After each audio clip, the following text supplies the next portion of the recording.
Passport Gringos.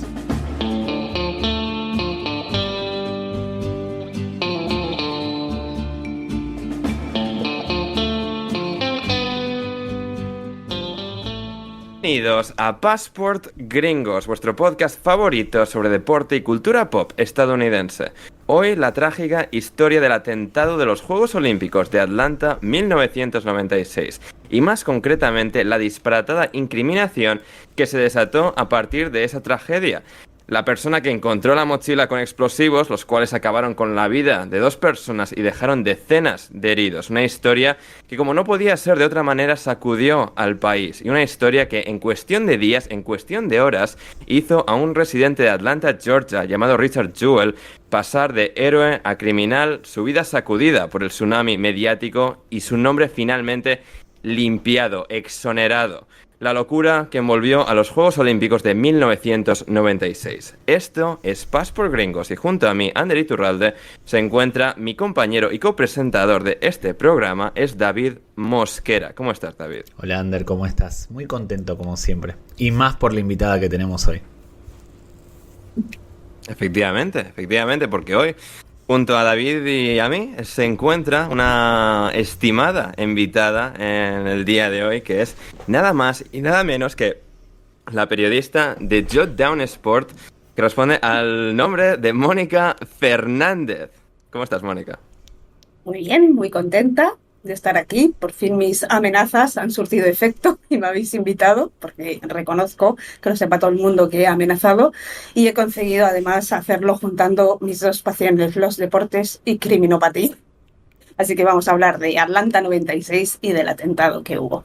Hay algo muy malo de tu presencia hoy en este programa. Hay algo que nos va a perjudicar a nosotros. Y es que ni tú ni Chimo vais a poder verlo porque ya lo están haciendo ahora. Dudo que lo vean o que lo escuchen después de esto, cuando se emita. Así que perdemos 2 vistas.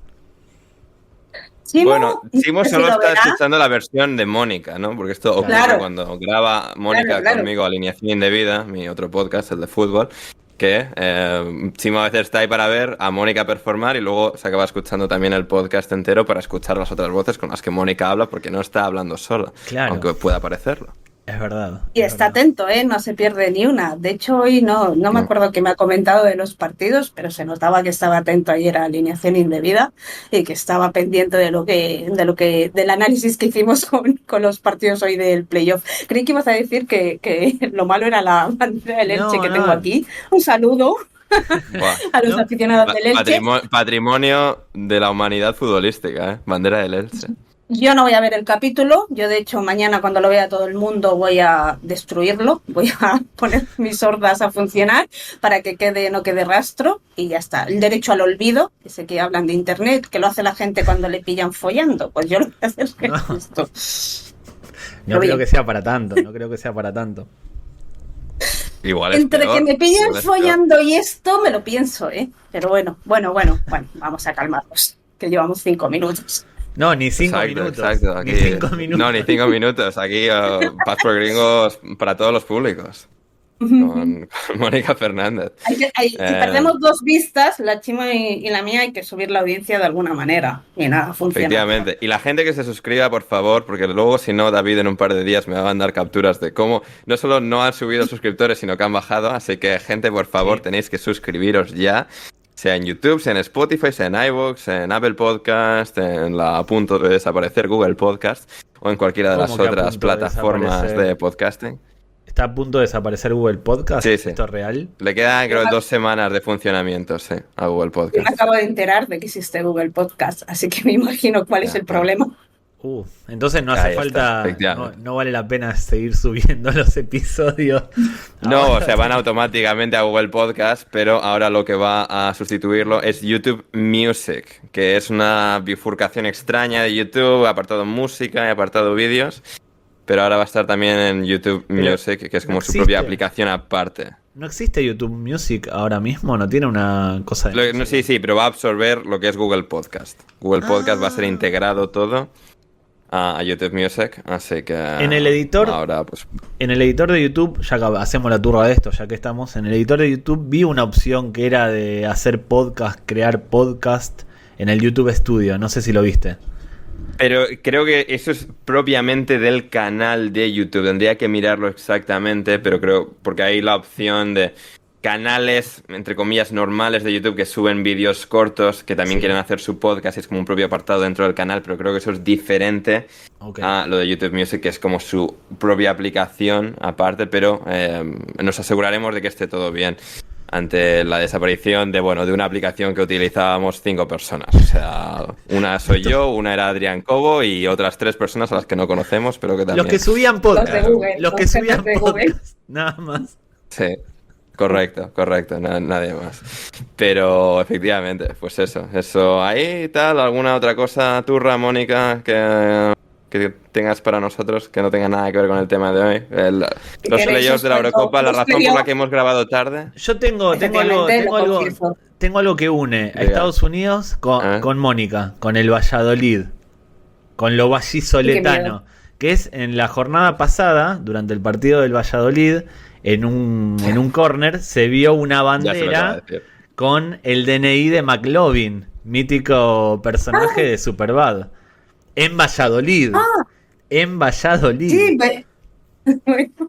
Superbad, que en español era Pasados de Vueltas. O Super Salidos. Creo que era Super Salidos. No, eso es verdad. No, Pasado de Vueltas era otra. Es la de Ricky Bobby. Pasado de Vueltas es la de Ricky Bobby. Esa es la de Ganait, sí, correcto. Bueno, lo vi de pasada, pero reconozco que no lo hice mucho caso. No es. ¿No te emociona, Mónica, ese tributo a la cultura popular barata? Va a sacar su caja de cromos, David, atención, Yo tengo no lo tiene ni en una caja, lo tiene a mano, o sea, no tiene ni que abrir nada. Esto es de hecho, o sea, yo me he enterado. La gente del podcast acaba de enseñar el carnet de conducir de McLovin. David tiene una réplica en su mano. O igual es el original, quién sabe. Lo tengo en la cartera. Yo me he enterado de lo que era esto por internet. Si no es por internet, yo no tengo ni idea de lo que es eso. Bueno, pero David lo lleva en la cartera para cuando le paran. Mi sueño es que un policía me pida el DNI y yo sacar eso, para ver si entiende la referencia. Si entiende la referencia es un gran momento. Si no la entiende... No, yo sí. Yo por los jajas quiero que lo haga. A ver qué pasa. Que lo haga en Estados Unidos, por ejemplo. No, en España no, en Estados Unidos. Bueno, ¿en Argentina? No en Argentina... tampoco lo haría yo en Argentina, ¿eh? Que bueno, yo qué sé, Argentina es otra cosa. Estás rajando mucho de Argentina últimamente. Estás rajando mucho. No, últimamente no. O sea, no. Desde que se mudó, cada vez que viene alineación indebida, o sea, hacemos siempre la pequeña sección de Mónica quejándose. Yo no la escuché en alineación indebida, pero sí en Twitter la veo todos los días quejándose de cosas argentinas. Si no te gusta lo que ves... Porque todos los días pasa algo. Todos los días pasa algo. La salida está en Ezeiza para los que no quieren estar en yo quiero irme, David. Si quiere, si querer quiere. Pero después me escribe diciendo, por favor, ayúdame a que Chimo pase sus últimos días en Argentina, sus últimos meses en Buenos Aires. Ayúdame. Bueno, ya, porque a ver, Argentina tiene varios niveles. Buenos Aires es el mejor de los niveles y Rosario es el peor de todos. De hecho, tengo en lo que se pone de fondo en la cuenta de Twitter, no sé, avatar no sé cómo se llama el fondo, supongo que no tiene ningún nombre. La cabecera de Twitter. Sí, la cabecera y tal, pues ahora son mis manicas con un cartel que pone Vamos a Cava, Ciudad Autónoma de Buenos Aires, para los oyentes hispanos que no sepan lo que es Cava. Sí, yo me iba a Cava mañana. Y creo, a ver, no es por hacerle la pelota a este señor, pero creo que si mi experiencia argentina hubiera sido en Buenos Aires, hubiera sido mucho más positiva de lo que está haciendo en Rosario, porque Rosario es muy complicado. Buenos Aires no es Europa, te puede gustar menos, te puede gustar tal, tú tienes tu carácter, tú tienes las cosas que te gusten. Yo siempre digo, no se trata de que un país sea bueno o malo, se trata también de lo que tú eres, de lo que a ti te gusta y de la experiencia que tú tienes, y lo que tú eres no lo puedes cambiar. Y si a ti te gusta una cosa, el país X puede ser todo lo maravilloso que quieras, pero si no te gusta, no te gusta. Y yo lo digo, o sea, yo por ejemplo, que me gusta mucho y me ha gustado mucho la experiencia en Países Bajos, yo lo primero que digo, Países Bajos no es para cualquiera. A mí una persona que me diga que no le gusta Países Bajos, lo entiendo perfectamente, porque depende de lo que tengas tú y de la tolerancia que tengas a los defectos de ese país. Pero entre Rosario y Buenos Aires, es que no. O sea, Buenos Aires es muy parecido a Europa. Y yo creo, claro, me dice Chimo muchas veces, bueno, tendrías que ver el día a día, de yo qué sé, que a lo mejor tengas que estar 2 horas en el transporte público, pero ¿qué 2 horas te voy a estar yo en el transporte público si no trabajo? No doy un palo al agua aquí. Increíble que hayas sido tú la primera en decir eso en el episodio de hoy y no David, Es que es verdad, es verdad, o sea, no es porque no quiera, o sea, yo he mandado currículum, pero a mí en este país que me odia más este país de lo que le odio yo a él, no me contrata nadie. Nadie. Estuve bueno, aquí al final voy a contar mi vida, perdóname, pero estuve en diciembre y en enero en España, que quería trabajar para ganarme un poquito de dinero y ya pasar estos últimos meses aquí en Argentina más tranquila y poder volver, sobre todo volver. Imagínate que te quedas sin dinero en Argentina, para no poder comprar los billetes de vuelta. Espero que aquí el pantuflo entonces me ayudara, que el que me ha metido en los jaleos él. Pobre Chimo que está del otro lado escuchando a Mónica rajar sin saber. Le llama el pantuflo, o sea. @Chimoneas está presente en esa habitación para la gente que también escucha la postanga tuitera. Ahora mismo no está, Ahora mismo no está. Estará en breve, volverá. Sí, o sea. Suerte que no está, porque si no, pobre, llorando, le caen las lágrimas cuando escuche. Llorando. Por favor. Bueno, total. Es el meme de, o sea, le están clavando puñaladas, tal, ahí, o sea, pero bueno. Que llegue a España, quería trabajar un par de meses para volverme aquí con dinero, y si yo llegué un jueves, el viernes ya estaba haciendo entrevistas en España y estuve trabajando en España. O sea, yo no es que sea una inútil, o sea, no es porque yo no quiera trabajar ni una vaga, pero claro, cuando me dice Chimo, no, es que tendrías que ver 2 horas en la línea no sé qué de Buenos Aires, yo que si no, doy un palo al agua. Para quedarme en casa, pues me quedo en casa en Buenos Aires. No, o sea, igual consigues un trabajo remoto en Buenos Aires como el señor del bigote, pero... Es más fácil conseguir trabajo, supongo, en Buenos Aires. Aunque Rosario tiene un buen polo industrial, tiene bastantes empresas. Es la segunda, tercera ciudad con más... Sí, sobre todo tiene la primera empresa... La primera empresa de Rosario, que esto no lo escuchan argentinos, son todos españoles, menos los 3 argentinos que siempre comentan. Yo me desligo de todo comentario sobre Rosario que están haciendo estas dos personas que están acá conmigo. No creo que ninguna de las personas de Rosario, una ciudad hermosa, gente hermosa, negocios todos hermosos sin ningún tipo de inconveniente ni problema. Yo no tengo nada en contra de Rosario. No. Nada. La gente sí que es hermosa, La gente, eso hay que decirlo, y siempre lo he dicho y siempre lo diré. La gente es maravillosa. Igual, nada en contra de Rosario, pero muchas cosas en contra de Atlanta 96, ¿verdad, Mónica? Muchas cosas en contra. Bueno, en realidad no, porque para mí, a ver, esto va a quedar un poco mal porque vamos a hablar de un atentado en el que murieron 2 personas, un daño colateral, pero se cuenta. Sí, claro, cuando lo he dicho en la introducción es como, a ver, no es directo, pero casi, así que sí, es una muerte colateral. Yo creo, no lo sé eso en términos legales a la hora de indemnizaciones y tal cómo funcionará, y menos en Estados Unidos, pero yo creo que sí. Claro, las 2 víctimas que hubo, una fue directamente por la bomba, luego lo contamos, la otra fue por un infarto. Luego, si me permitís el humor negro, os cuento una cosa de lo del infarto, porque me he enterado hoy y me he quedado un poco de ironías del destino. Y, a ver, hubo la bomba, y queda un poco mal de decirlo, pero para mí Atlanta 96 es muy especial, porque yo era niña, pero eran los primeros juegos que yo recuerdo bien. Es decir, que seguí bien y que me acuerdo, porque Barcelona 92 lo que tengo son como imágenes, como flashes, yo que sé, me acuerdo por ejemplo de la entrada de Fermín Cacho, de lo que se comentaba del Dream Team, porque era la primera vez que la selección estadounidense venía con profesionales, y venía Michael Jordan, y creo que también estuvo Magic Johnson y toda esta gente que era, vamos, la hostia. Pero eran cosas sueltas, y de hecho yo con Barcelona 92, igual que me pasa con muchas cosas, por ejemplo del Mundial de Fútbol de Italia 90, o con la Copa Europa del Barcelona del 92 y cosas de esas, que no sé hasta qué punto son recuerdos que tú realmente tienes o son recuerdos que se ha formado tu mente después. No sé si me explico, que de tanto repetírtelo según has ido creciendo, has visto tantas veces las imágenes de Fermín Cacho que crees que lo has visto, pero yo no estoy muy segura de haber visto de verdad aquella carrera de Fermín Cacho. O sea, yo no me jugaría dinero de que estaba enfrente de la tele. Yo tenía 10 años, entonces no te lo sabría decir. De Atlanta sí. O sea, yo sí. A ver, no me acuerdo ya prácticamente de nada. La imagen que se me ha quedado a mí grabada es la que comenté con Ander cuando se empecé a amenazar para que habláramos de Juegos Olímpicos, que es el oro que consigue Estados Unidos en gimnasia artística por equipos, que era la primera vez que Estados Unidos gana el oro por equipos, y lo consigue a la manera muy americana, como les gusta a ellos, en drama, para poder luego hacer la película en Hollywood. Y ganan el oro con un último salto que hace Kerry Strug, creo que se llamaba la chavala, y se rompe el tobillo al caer. Pero ganan el oro. O sea, la chica dio el tobillo, que nunca lo volvió a recuperar, a cambio del oro. Y quedó muy bonito.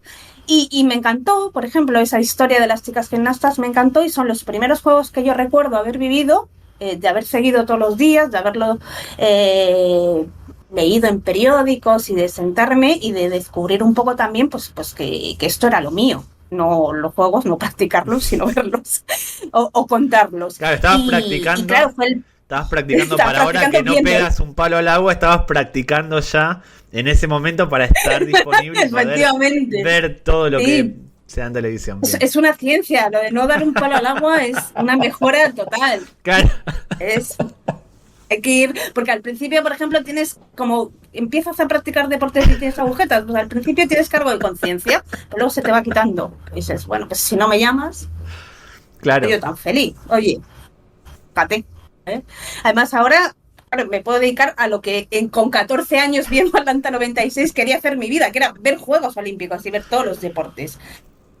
Ahora por fin, claro, no me pagan un duro, pero bueno. Antes tampoco. No, en realidad yo siempre... Antes tampoco. No, antes tampoco, pero bueno. Bueno, o sea, ¿y todavía no son los Juegos Olímpicos del 2024? Quizás alguien te pague este verano. Sí, vamos a dejar las redes de Mónica, por si algún interesado está... Que... @pinturiquia13 en Twitter, una tuitera súper prolífica. Si en algo es bueno, si en algo es buena, si en algo es buena, es en contar historias, sobre todo del deporte, así que ya saben. En la descripción, pinchad, darle a seguir. Y de verdad que yo quiero trabajar, y 15 días trabajando en París. Cuidado, cuidado. No digo más. Ahí, con mi baguette, me pongo la boina francesa, divina de la muerte. Y maravilla. Me gusta Francia, me encanta París, solo he ido una vez en mi vida, o sea, por favor, contratarme, yo lo hago, lo que queráis. Atletismo, ciclismo, fútbol, baloncesto, patinaje, ornitorrincos, lo que queráis. Yo me abro a todos. O sea, yo he escrito sobre remo. Algún día os contaré esa historia, pero he escrito sobre remo y me felicitaron, me lo inventé todo. Te hago una pregunta, porque dijiste que habías dicho que la selección de Atlanta como sede había sido polémica. Desde mi ignorancia en la elección de sede de Juegos Olímpicos, puede ser porque en Atlanta habían sido en el 84, habían pasado 12 años de unos juegos a otros y repetir sede estaba mal. Sí, en Estados Unidos en este caso, es decir, Los Ángeles 84, Atlanta 96. Sí. A ver, un poco de eso había también, pero sobre todo era un tema más que polémica. Bueno, sí, se puede decir que hubo polémica porque se cumplían los 100 años desde la instalación de los juegos modernos, claro, desde que volvimos a practicar estos juegos ya en serio. Y claro, lo que quería todo el mundo y se postuló fue Atenas para hacer los 100 años, pues obviamente en la cuna del olimpismo. ¿Qué pasó? Quedan mejor que los 108 años como aniversario. Quedan mejor que luego Atenas hizo unos juegos que si queréis, bueno... Tampoco hay mucho más que decir, pero... David quiere que le expliques también lo del 2004. Atenas 2004 salió muy bien. Y digo, salió muy bien porque en aquel momento no se lo quisieron dar en el 96 porque no se fiaban de los griegos, de que iban a acabar el estadio, de que si no sé qué, que si no sé cuántos. El caso es que en 2008 no tampoco luego pasó a fiarse también poca gente de Grecia. Pero eso es otra historia. Era lógico que iban a tener los estadios. Llevan 200, 300, luego, 500 años en ruinas, todo lo que está por ahí por Grecia. La Acrópolis estaba ya jodida, para... Y vete a pedirle los frisos del Partenón a Inglaterra. Todavía estamos esperando que lo devuelvan. Y no se lo dieron a Atenas. Y hombre, pues oye, que ha sonado la gente, el romanticismo de los 100 años, los griegos, a los griegos les sentó fatal, evidentemente, y se lo dieron a la Coca-Cola. Y además iban a ser y fueron los primeros juegos que no iban a contar con un duro de dinero público. Era la primera vez que todo iba a ser inversión privada, que todo iban a hacer empresas y no se iba a tener ayuda del gobierno.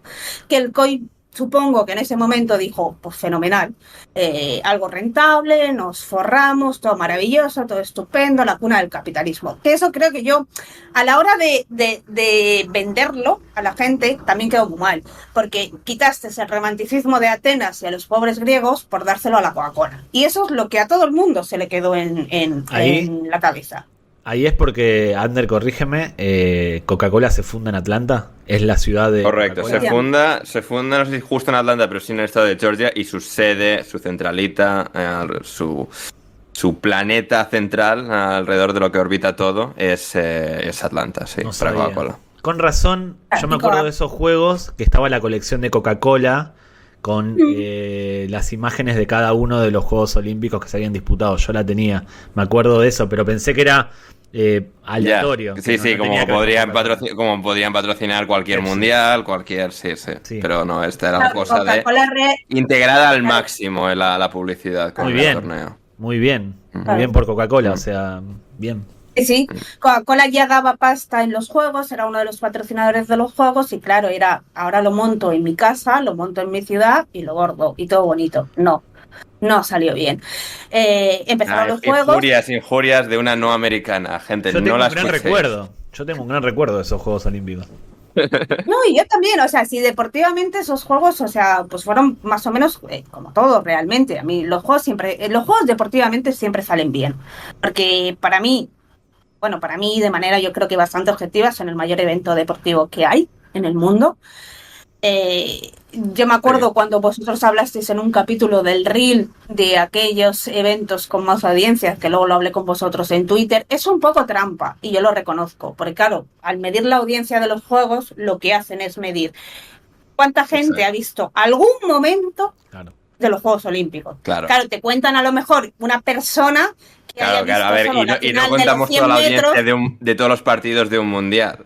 O sea... Claro, es un poco trampa, pero si nos permitimos esa trampa de contar a una persona que vea 10 minutos de la gimnasia artística, otra persona que vea 10 minutos de taekwondo porque está su primo que se ha clasificado, otra persona que no sabe qué hacer y de repente encuentra ahí la vela y dice, bueno, estamos en agosto, ya es que aquí con mi Coca-Cola o la Atlanta o la fábrica de Atlanta, pues yo qué sé, no tengo nada que hacer, voy a ver vela porque son los juegos. Eso lo hemos hecho todos. Hay gente que no le gusta el deporte, yo me lo trago todo, pero gente que no le gusta el deporte lo ve, aunque sea 10 minutos por hacer el tonto, pero lo ve. Y si contamos eso, es el mayor evento en audiencia.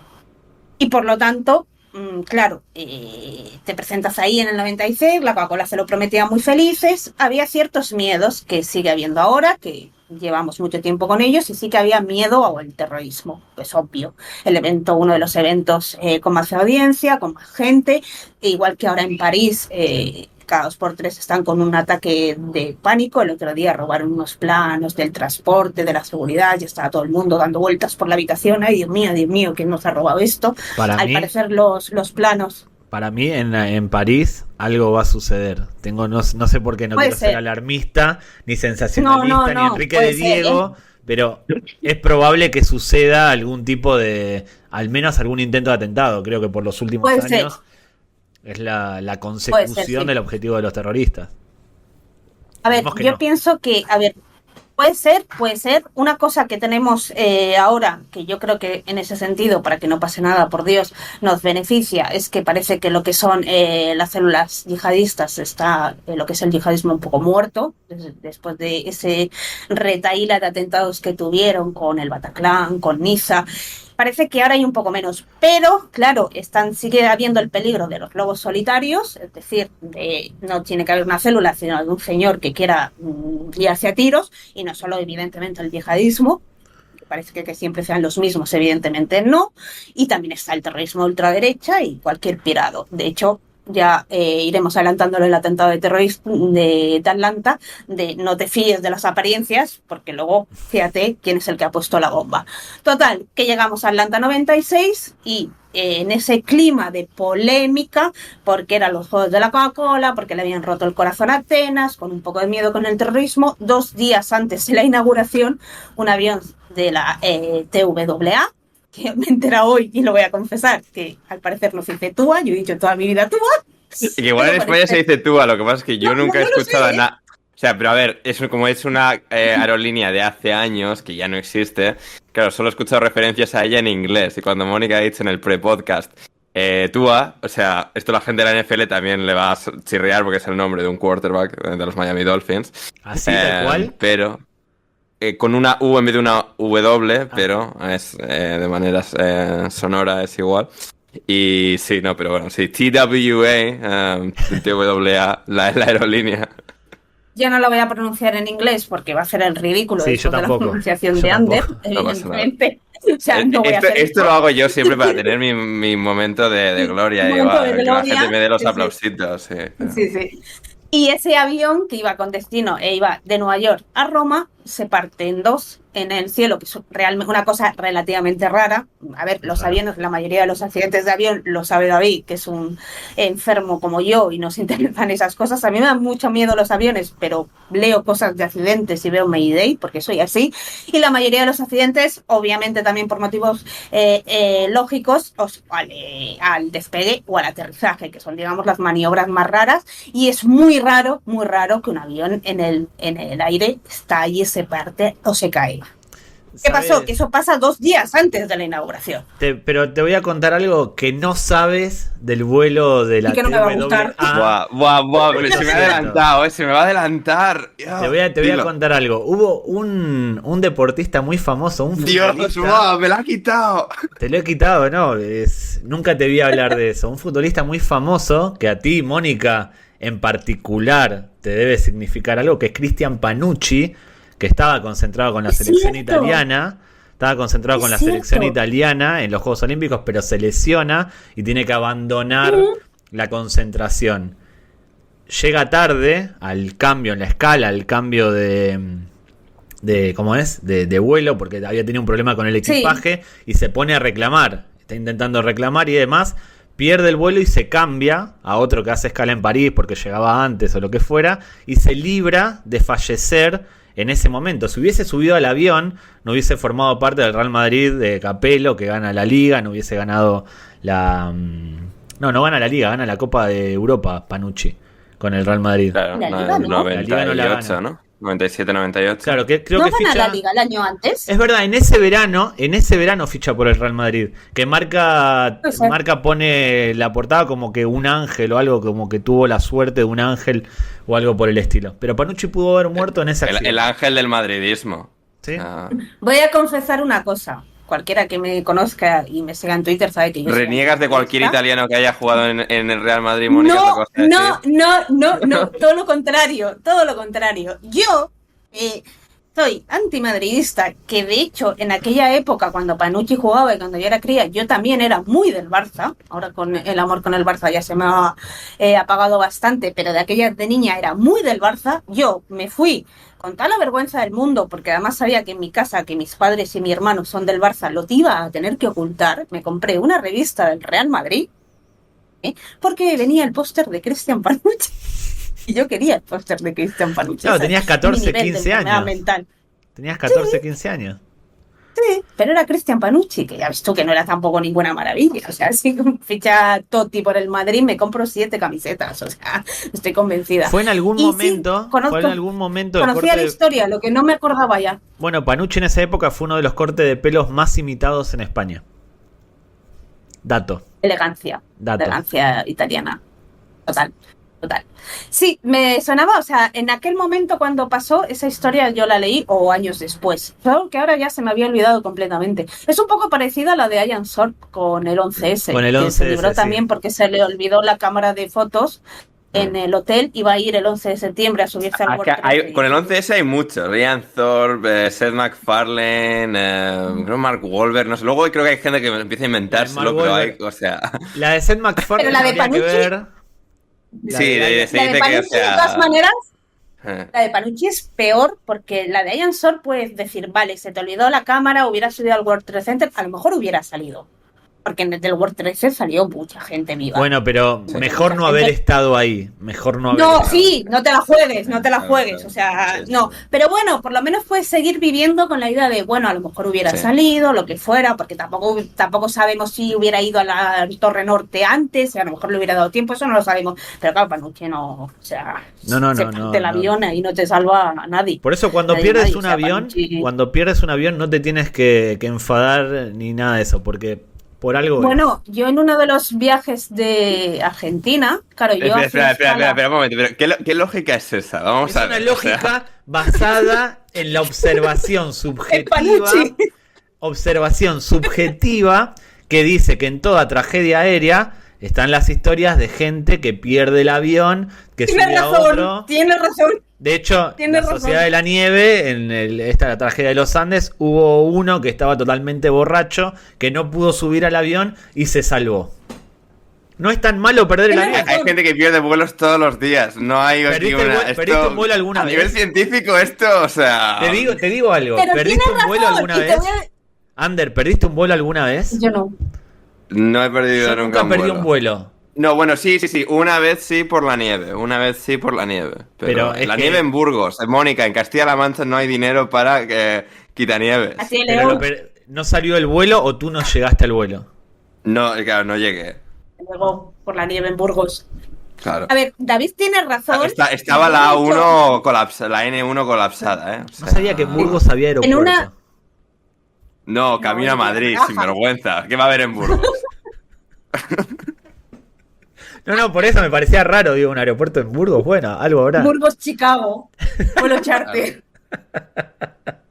Con escala en París. Está la Túa. Va a París La Túa, primero ahí, y después va a sí, Chicago. sí. No, pero yo ahí estoy con David. Yo en una escala en Nueva York me cambiaron el avión, o sea, me cambiaron a mí, no el avión. Yo tenía que volar a las 9 y me metieron desde las 5 de la tarde porque había una plaza y me dijo la azafata, ¿quieres venirte? Y yo, bueno, pues sí, pues llego antes a casa. Y te juro que hasta que salió el avión, bueno, las 10 horas de viaje hasta Buenos Aires y hasta que aterrizó en Buenos Aires, yo estaba convencida de que la había cagado y de que iba a hacer el avión que se estrellara y que iba a salir en el país. Ya, Mónica, pero eso es tu diciendo, fobia a "Esta chica volar. tiene ¿Qué me estás poder". contando? O sea, vamos a No ver. aplica, es al revés.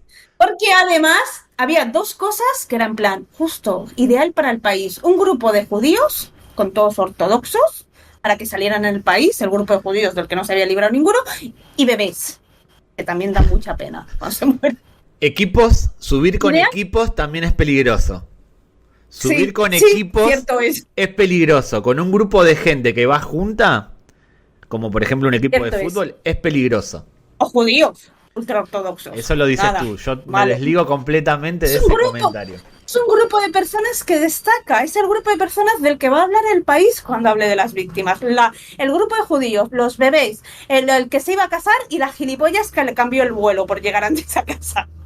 Clarinete, si yo lo veía ya estructurado y todo en el país. Llegué, no pasó nada. Pero te juro que lo pensé.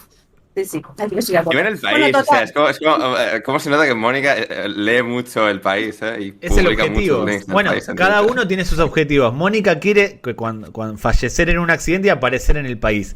Es válido. No, Es válido. un poco manipulado eso. No, yo quiero morirme a los 120 años en mi cama y si es una esquela en el país. Es que vas a salir, si Total. duras 120 vas a salir en el país seguro. Claro, o sea, Mónica, a ver, ahí está tu vía para llegar, en plan 120 a Sin dar 130. Y sin dar pena, en plan, ya era hora, hija mía, 120 años aquí dando el coñazo, muérete ya. Eso está bien. Total, el avión se parte. A los 2 días se inaugura Atlanta 96. En aquel momento lo que se cree es que es un atentado terrorista, por lo que hemos comentado, porque es muy raro que un avión se parta y empiezan a investigar. Luego, 16 meses después, la investigación dijo que no, que había sido un fallo técnico de no sé qué, no sé cuántos, y que había sido un accidente. Pero claro, en aquel momento es cuando, claro, no calma las cosas, crea más pánico, y empiezan los juegos y los juegos son un desastre. O sea, está muy mal organizado. se perdieron maletas, el transporte, lo que es en la Villa Olímpica, iba fatal. A mí lo que más me ha encantado de todas esas historias de caos en las que, por ejemplo, yo que sé, había los resultados de las competiciones tardaban horas en llegar a los ordenadores de los periodistas, por lo tanto los periodistas tardaban horas en entregar su crónica, porque nadie les daba fulano, mengano, tiempo de no sé qué, a los 2 segundos ha llegado y claro, no puedes mandar la crónica sin eso. Un desastre absoluto. A mí lo que más gracia me ha hecho es que el transporte público funcionaba muy mal y que había deportistas que llegaban tarde a sus competiciones, a sus entrenamientos, y que hubo un caso en que unos remeros, que eran unos remeros polacos con unos remeros británicos, se aliaron para secuestrar un autobús y decirle al autobús que por favor les llevara a su competición porque no llegaba. O sea, pararon un autobús random que pasó por la Villa Olímpica. Desconozco, porque no lo pone, lo he estado leyendo en los periódicos, no da los detalles de qué manera amenazaron al conductor, pero bueno, un remero, una hostia te da y te viste de torero, ¿eh? Un remero tiene buenos brazos. Igual no es aconsejable en Estados Unidos hacer ese tipo de cosas. No lo hagan en Estados Unidos. Ya. Bueno, un autobusero random no va a ir armado. Pero no por eso, por las consecuencias que puede llegar a tener después el secuestro de un autobús en cuanto a policía, juicios y demás. Yo no lo haría. Claro, pero imagínate la desesperación de ese pobre remero. Es que, claro, o sea, si ya es difícil, bueno, difícil entre comillas, entenderme lo que quiero decir, ser futbolista o ser de un deporte que por lo menos tienes, yo que sé, una oportunidad al año de ganar algo grande, porque todos los años hay Copa de Europa de fútbol, por ponerlo. Un remero, que sí, que tiene campeonatos del mundo, Europa y nacionales y todo lo que quieras. Un remero, su vida profesional, como te digo un remero, te digo un judoka, como te digo una gimnasta, sí, como o sea, te digo una todos atleta, los deportes menos 5 o 6 deportes, o sea, claro, esto es así. Cada 4 años. Y a veces en competiciones que duran 1 minuto, 2 minutos, 3 minutos, 5 minutos o 9 segundos, como los 100 metros lisos. Te la juegas ahí. Y por ejemplo en España te juegas ahí que te den una beca ADO, que es lo que te va a permitir vivir, comer, pagar el piso, eso es lo primero, y seguir practicando tu deporte. Y eso se consigue con resultados. Claro, si tú te llevas 4 años, por ejemplo, los nadadores que se levantan a las 4 de la mañana, todos los días, de lunes a domingo, a tirarse ahí 8, 10, 12 horas. Venga a nadar, venga a nadar, venga a nadar, venga a nadar, venga a nadar. 4 años así, para llegar a los putos juegos y que la puta organización no te ponga un transporte y vayas a llegar tarde a la competición, hay que comprender a esos remeros, ¿eh? Igual estoy hablando con total desconocimiento de causa, pues no tengo un índice de lo bien o mal que funcionaron los Juegos Olímpicos de Atlanta. Me parece raro que un torneo, un campeonato organizado por Estados Unidos salga tan mal como cuentas. No te estoy poniendo en duda, digo que me parece raro. Y después, en la Villa Olímpica, los deportistas, además de dormir, suelen hacer otro tipo de cosas. Hay muchas anécdotas de deportistas disfrutando cual residencia universitaria o Erasmus en la Villa Olímpica. Así que si estuviste 4 años levantándote a las 7 de la mañana o a las 4 de la mañana para entrenar, tómate el trabajo del día de competencia, levantarte a la misma hora, salir con tiempo hacia donde compites y no perder el transporte público, porque dudo que hubiese escasez de transporte público en la Villa Olímpica en Estados Unidos. Lo dudo. Eso es. Hombre, sí, a ver, la Vía Olímpica puede ser su propio universo aparte, pero si por algo destaca Estados Unidos es por la ausencia grave de transporte público. Pero en un campeonato sería raro. Pero no estoy poniendo en duda, que puede ser completamente también verdad.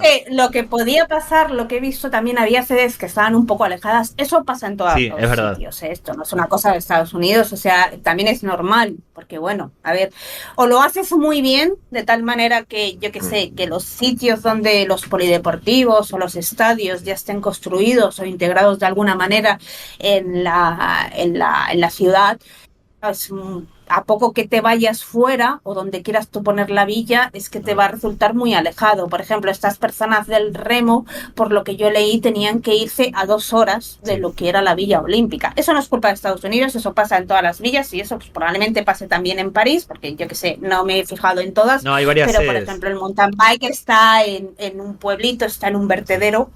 bien hecho el vertedero, ya no es un vertedero, ahí van a hacer, por ejemplo, el mountain bike. Y eso está, no sé, lo estuve mirando en Google Maps y está a 1 hora y cuarto de París, más o menos. O sea, que los que vayan a hacer mountain bike, que madruguen, por favor, Sí. no vayamos a tener privacidad. A ver, en realidad en todos Van los der juegos Poel, siempre- escucha. Sí, lo sé. De hecho, es por él, por el que lo miré, porque hizo una prueba en septiembre que se realizó ahí donde se iba a hacer y estuvo él, como los otros que van a competir en mountain bike, y está a 1 hora de París, así que madrugue. Y claro, eso pasa también en todos los juegos, es decir, es muy difícil que todo te salga bien y siempre va a haber cierto caos organizativo. También, y voy a poner una lanza a favor de Estados Unidos o a favor de Atlanta 96, esa es mi impresión que yo tuve entonces y que creo que sigo teniendo ahora. También desde la prensa española, hablo, no sé cómo se vería esto en Italia, en Alemania, pero yo creo que desde la prensa española hubo, no sé por qué, cierta pelusa de que no querían que Atlanta fuera bien para no quitar el brillo a Barcelona. Suena ridículo, No, suena pero español. yo pienso de Suena verdad español, no suena que había ridículo. algo así. Porque yo, leyendo una crónica del País de entonces, A mí me encaja y me cuadra, Mónica. O Es sea, muy sí que español. parece Que ridículo, según pero el- la gente es muy ridícula en general. O sea, Claro, según el País, que puede ser que pasara, no digo yo que no, pero según el País y una de las crónicas que he leído, hubo un periodista extranjero que no sé qué panel que tenían los periodistas puso allí en el centro de comunicaciones que tienen todos los Juegos Olímpicos, donde se reúnen todos los periodistas, puso "Te extrañamos, Barcelona". Es un poco peliculero. Puede que pasara, pero me parece un poco peliculero que por muchos problemas que tú tengas en ese momento para trabajar, que no dudo que no hubiera problemas y que las crónicas, o sea, que te dieran los resultados tarde, pero que pongas esa, con perdón, mariconada, disculparme la palabra, de "Te extrañamos Barcelona" en un panel, me parece un poco peliculero.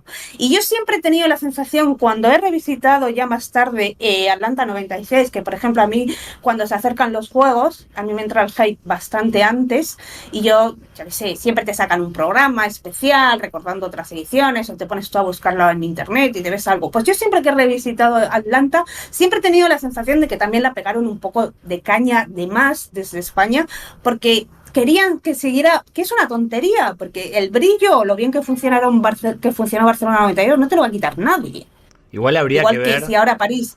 Habría que ver si los Juegos Olímpicos de Barcelona, si bien son muy bien recordados por nosotros los españoles, hay que ver a nivel mundial Claro. cómo se vivieron. Porque Claro. de la misma forma Claro. que España juzga a Mm. Estados Unidos, habría que ver cómo el resto del mundo juzga los Juegos Olímpicos de Barcelona. Hay que decir que los periodistas españoles estaban acostumbrados a cubrir, entre comillas, éxitos de sus deportistas porque jugaban en casa, y en Atlanta la cosecha de medallas, de preseas, como se dice, iba a ser menor y fue menor. No tenían Bueno, tantas oportunidades. Barcelona como antes. 96 daría hacer un pasport español y sacar Barcelona 92 y sacar cosas que podrían hacernos mucho daño, porque lo que hubo en Barcelona 92 fue dopaje de Estado. O sea, ¿cachan? O sea, Bueno. las medallas que hubo, ¿cachan? Vayamos, Pero eso lo dejamos. nuevamente, no me hago Corremos. cargo de lo que acá se está diciendo. No me hago cargo de lo que dice nuestra invitada. Vayamos. tengan cuidado con sus colacaos. Es todo lo que diré. Sí. Sí, pero bueno, que está Rusia compitiendo con bandera blanca, no solo por la guerra de Ucrania, sino también por los problemas de dopaje de Estado. Y habría que ver a otros, no solo España, o sea, habría que ver a otros que, a ver, yo no soy a todos. O sea, yo no soy, digamos, sospechosa de simpatizar con Rusia, precisamente, igual todo lo contrario, pero las cosas como son, que parecen los villanos y había que ver lo de otros países. Pero bueno, no solo España, dopaje de Estado ha tenido todo Dios, pero todo Dios. Es Para correcto. que me demanden todos. Así es, así es. Y llegamos. Pero Mónica, volviendo al Estado americano. A Atlanta 96, el avión que se cae, empiezan los juegos, empiezan a ganar medallas y de repente ocurre el atentado. Y el atentado ocurre durante un concierto que se da en el Parque Centenario, que era un parque de recién creación, que se había hecho dentro de lo que eran todas las estructuras nuevas para los Juegos Olímpicos, donde todas las noches había espectáculos, conciertos, los típicos chiringuitos. Kenny Rogers, el día del atentado. Cuidado, En el momento del atentado, Y ahora yo creo que ha pasado el suficientemente tiempo para poder hacer un poco de ironía o de humor negro, con todo el respeto del mundo, evidentemente, porque toda muerte es triste, encima de acuerdo en un atentado de manera salvaje, y pues más triste todavía de manera traumática, pero en el momento en que hubo el atentado, que recordemos, mueren 2 personas, muere una mujer directamente por la metralla y directamente por la bomba, porque estaba muy cerca de donde explotó, y muere un camarógrafo turco, porque se va a hacer la foto, se va a cubrirlo, y cuando el hombre va corriendo le da un ataque, un infarto al corazón. El grupo que estaba tocando en el momento del atentado se llama, lo tengo que mirar el nombre porque es fulano de tal, ahora os digo el fulano de tal, y Heart Attack, y el infarto de corazón. O sea, imagínate, o sea, ese Grandes miedo a la heart muerte attacks, sí, ridículo. sí. O sea, Sí. yo cuando estaba preparando el episodio y los detalles y tal, digo, pero no puede ser. O sea, de las 2 víctimas uno se muere de ataque de corazón y el grupo se llama fulano de tal y el ataque de corazón se llamaba el grupo. Hay una bomba, estalla la bomba y entonces aparece nuestro protagonista de hoy, que es Richard Jewell, y el protagonista de una de las historias, yo creo, más América posible, porque tuvo de todo: el héroe bueno, injustamente culpabilizado, la policía inepta, los periodistas carroñeros, hubo de todo. Cronológicamente, resulta que este señor Richard Jewell trabajaba de guardia de seguridad, contratado por una de las empresas externas que estaban dando servicio en Atlanta 96, y ese señor está paseando por el Parque Centenario y de repente ve una bolsa sospechosa. La típica bolsa, que creo que nosotros en algún momento la hemos visto en aeropuertos, estadios, y hemos estado todos en un momento de pánico hasta que llega alguien y la recoge, todos eso lo hemos sentido. Este señor la ve, hace lo lógico que haría cualquier guardia de seguridad o cualquier personal. Empieza a preguntar a los de alrededor si de alguien es esa mochila. Porque él al principio, al lado justo de ese banco donde dejaron la mochila, había unos chavales bebiendo, haciendo botellón. Y él pensaba, pues eran de esos chavales. Los chavales lo niegan, no logra, dentro de las personas que estaba alrededor, descubrir a nadie que se haga cargo de esa mochila, y el señor, de manera muy profesional y muy inteligentemente, dice, uy, malo, malo. Y entonces da la alarma y llama al resto de los guardias de seguridad y empiezan a echar a la gente. Esto también fue, al parecer, por lo que se dice, un poco desastre. Es verdad que tuvieron, no sé si mala suerte. Hubo una llamada en el mismo momento en que Richard Jewell está diciendo a la gente que hay una mochila sospechosa. Creo que 9 minutos después se da la cifra. Sí, más o menos. En ese momento en el que ese señor está, nuestro héroe, está diciéndole a la gente que se vaya de allí, hay una llamada de alguien reivindicando que van a poner una bomba. Esa voz, que llama desde una cabina telefónica, dice que va a estallar en 30 minutos. No estaría en 30 minutos. Estalla antes. Que eso también fue mala suerte, porque si se hubieran cumplido esos 30 minutos, probablemente hubiera dado tiempo a apartar a todo el mundo y no hubiera pasado nada. Pero no dio tiempo a que se despejara la zona. Y además, que esto es también muy what the fucking, o sea, ¿cómo es posible? Tardaron mucho en responder y en mandar personal para ir despejando a la gente, personal profesional, porque ese Parque Centenario no estaba metido lo que es en los archivos de la policía, y para dar una respuesta de urgencia, si mandar a la policía a ese Parque Centenario, tenía que estar metido en el ordenador. Como era nuevo y no lo habían metido en el ordenador, tardaron 10 minutos en encontrar la dirección exacta y poder mandar a la policía. Claro. Claro, cuando llegaron, pues bueno, pues no se pudo hacer nada por la pobre mujer que estaba al lado, la que le alcanza la metralla. Alex se llamaba, ¿vale? La señora. Y, hombre, yo creo que es bueno decir su nombre y recordar que más allá de la coña del concierto, esto se hace con todo el respeto del mundo. Hapsour o algo así. Lo pronuncio muy mal, pero el apellido me lo sé. El del camarógrafo turco, me vais a perdonar, pero ahora se me ha quedado en blanco. Probablemente porque es un nombre turco y probablemente sea muy complicado. Esas 2 personas mueren, ¿vale? Pero es verdad que en ese momento Richard Jewell salva a muchas.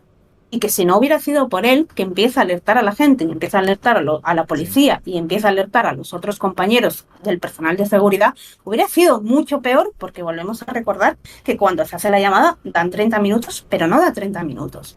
Y entonces la policía conoce la existencia. En el FanFest, que era el Parque Centenario, hacía de FanFest, había 50.000 personas en ese momento. Hubiese sido una tragedia. Tengo el nombre del camarógrafo turco, por recalcarlo, que es Melih Uzunjol, que bueno, Sí, los turcos un nativos poco- seguramente no aprobarán la pronunciación, pero más o menos eso. Era él, de 40 años, junto a la mujer que ha dicho Mónica, Alice Hawthorne, de 44. Es que bien lo pronuncia, es que ya me ha dejado fatal. Bueno, a ver, Mónica, luego intento pronunciarlo en italiano y doy pena. O sea, que cada uno Bueno, tampoco nuestras creas fuerzas. que yo lo pronuncio. Lo importante en eso, y soy un poco, no es que se pronuncie mal, lo importante es intentarlo.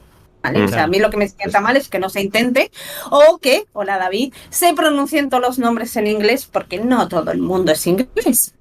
Hay nombres italianos, franceses, holandeses y se pronuncian en italiano, francés y holandés. Luego que lo digas mal, pues yo lo digo todo fatal. Y incluso el italiano, que es muy, para mí, personalmente lo considero que es muy difícil de pronunciar, pues no pasa nada, pero por lo menos que se intente. Esas dos personas mueren, Richard Jewell se convierte de la noche a la mañana en el héroe, Pero porque ahí es el que ha salvado. me quiero detener. ¿Cómo era Richard Jewell? ¿Qué características tenía? ¿Cómo era? ¿Quién era Richard Jewell? ¿Era un policía yankee, Vale, alto, rubio, musculoso, como el de las películas de No. acción de los No. 80 y 90? No. ¿O cómo era? No, y eso es una pregunta que podemos dejar a los oyentes o que me podéis contestar a vosotros, porque yo tengo una duda sobre eso, ahora os lo cuento. Richard Jewell, quien haya visto la película de Clint Eastwood sobre el caso, que es muy famosa, está bastante bien caracterizado el actor con lo que era la persona real. Richard Jewell era el típico señor yankee bueno, era joven, pero estaba gordito, ¿vale? Estaba más bien obeso, era un señor muy random, es decir, un señor que no te fijas en él en la calle y además, luego esto se fue poco a poco sabiendo, digamos que era una persona especial.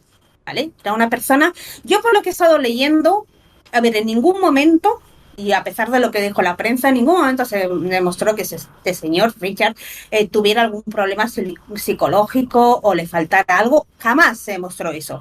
Pero a lo mejor yo, leyendo cómo era, normal no era. Y no lo digo a malas, ¿eh? Yo creo que ninguno de nosotros somos normales, pero por una parte era un señor que se lo tomaba muy en serio todo y era un señor que estaba trabajando en aquel momento en Atlanta de guarda de seguridad, pero su sueño siempre había sido ser policía.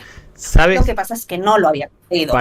Para los que nos están viendo, el actor que lo interpreta es Paul Walter House, actorazo, que de hecho, Houseman. cuando le dedicamos el episodio a Tonya Harding, es el actor de la película de Margot Robbie que interpreta al amigo del marido de Margot Robbie.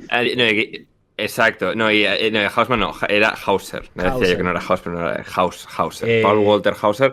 Sí, que efectivamente sale en la película que tratamos, sí, de Tony. Y el papel que interpreta en la película de Margot Robbie, el personaje es muy parecido a lo que se entiende que era Richard Jewell. Para que se hagan una idea, si vieron la película de Paul Hart, Super Poli de Centro Comercial o algo por el estilo, no me acuerdo el nombre.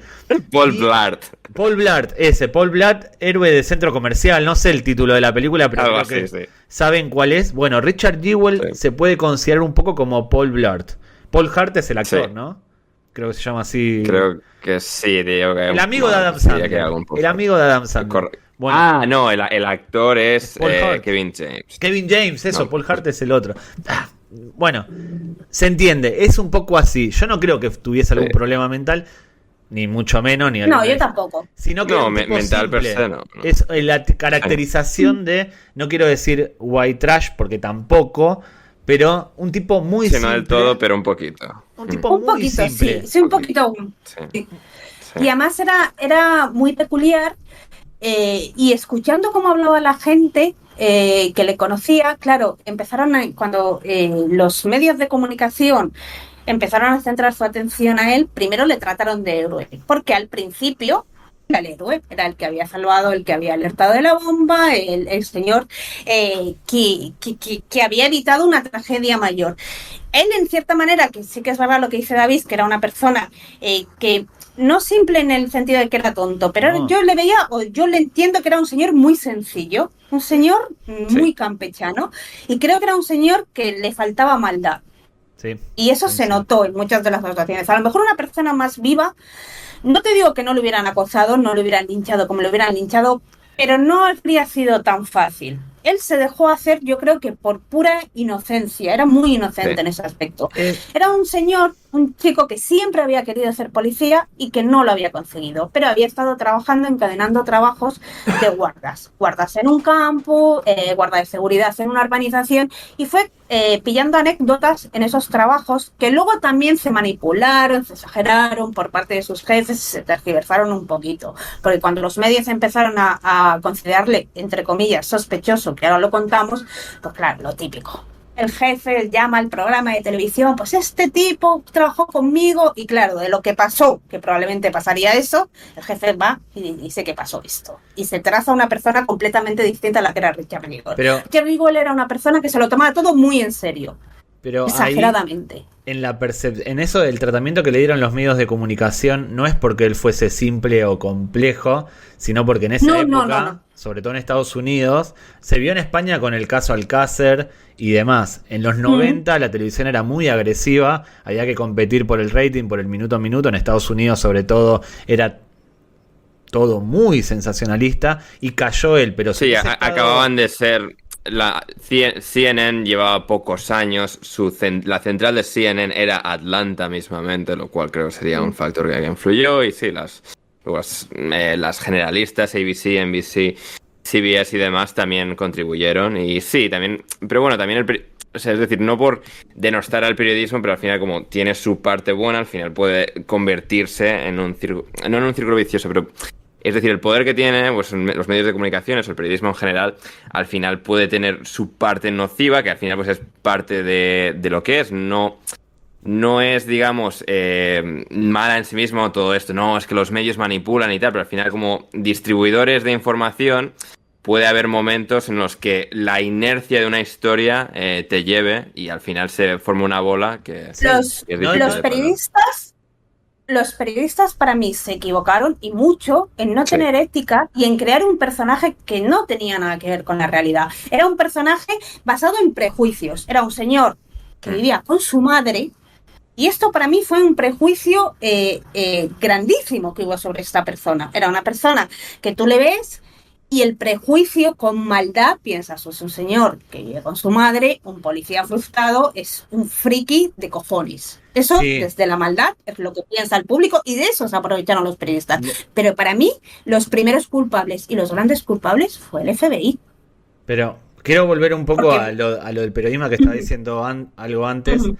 No es que buscaron ponerlo como culpable porque sí, porque encajaba y demás. Estoy hablando de los medios de comunicación. Sino porque la historia que lo convertía a él en culpable después de haberlo convertido en héroe, rendía mucho y vendía mucho más que dejarlo ahí como héroe. Rendía muchísimo el lobo solitario, frustrado, que vive con la madre, que siempre quiso ser policía, que se inventa que pone una bomba y se hace el héroe para destacar. Eso vendía muchísimo. Los periodistas no es que tuviesen maldad o bondad, sino que para ganar minutos y competir por esa atención que se requería en ese momento, empezaron a ir por ese lado. Y después lo típico. Claro. Lo dice uno, empiezan a decirlo todos y se hace una bola enorme. Los periodistas hacen esa bola y crean todo eso porque el FBI les filtra que le están investigando.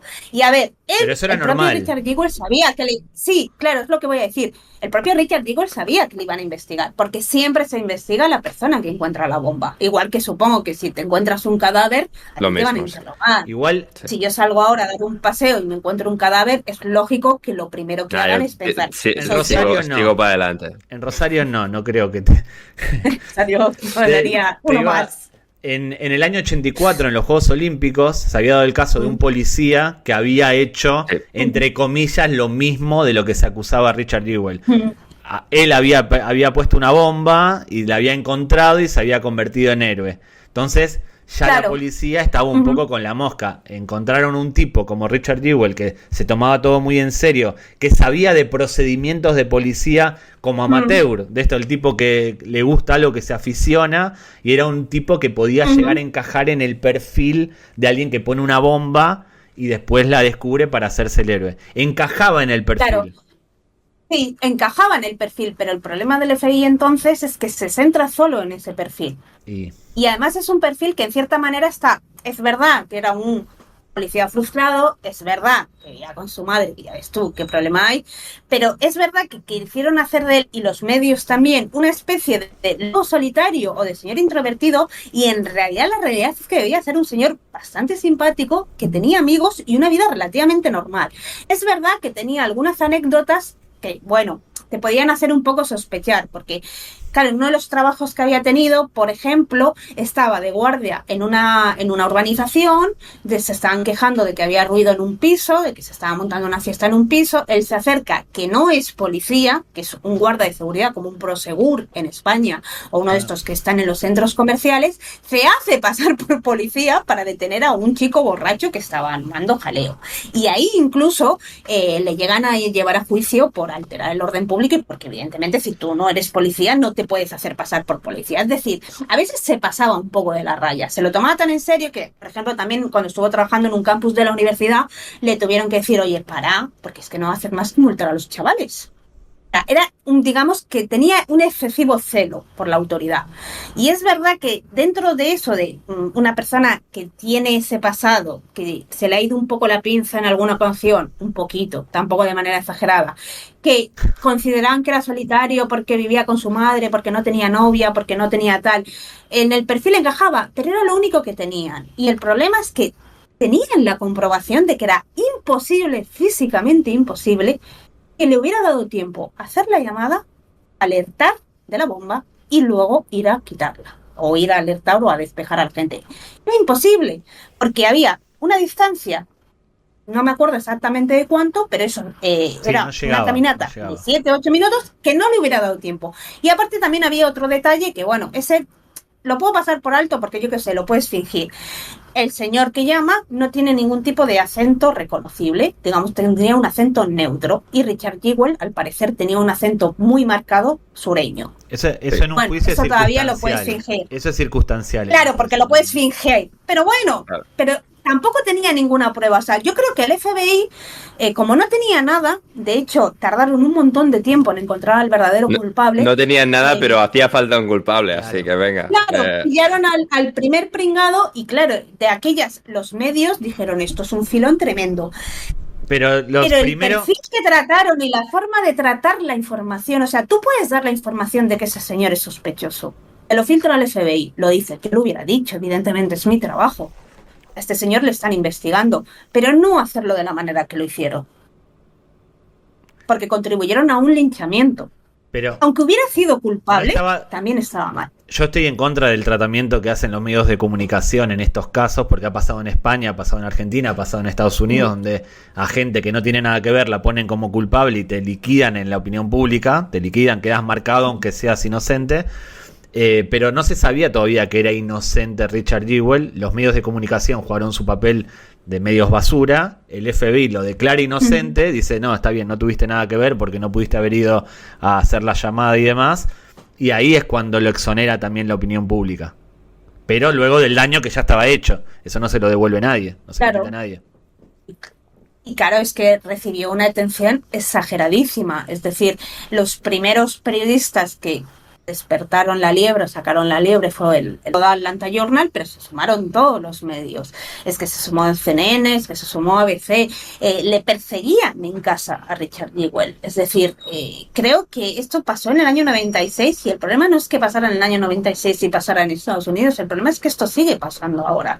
Y da igual que la persona... O sea, no, de hecho, hoy en día se dice que pasa pues esto porque hacen falta los clics, que antes no se supone que hacían falta, pero ahí estás en el 96 con los mismos problemas. O sea, esta historia al final te la venden en plan, pues Richard Jewell era inocente y Richard Jewell había salvado a gente y qué malos somos. Y al final también un poco te venden eso y tú te pones a pensar, y si hubiera sido culpable, que evidentemente si una persona es un terrorista y mata gente tiene que ser castigado por la justicia, pero esa persona, ese terrorista, aún así el tratamiento que tiene que hacer la prensa o el tratamiento que tiene que hacer el FBI es el que hicieron, o sea, tiene que aguantar la madre que aunque su hijo hubiera sido un terrorista, no tenía la culpa de nada, tiene que aguantar la madre, o sea, es que eso sigue pasando y es que, o sea, cada vez que hay un crimen mediático, en España, en Argentina, donde sea, pasa lo mismo. Sí.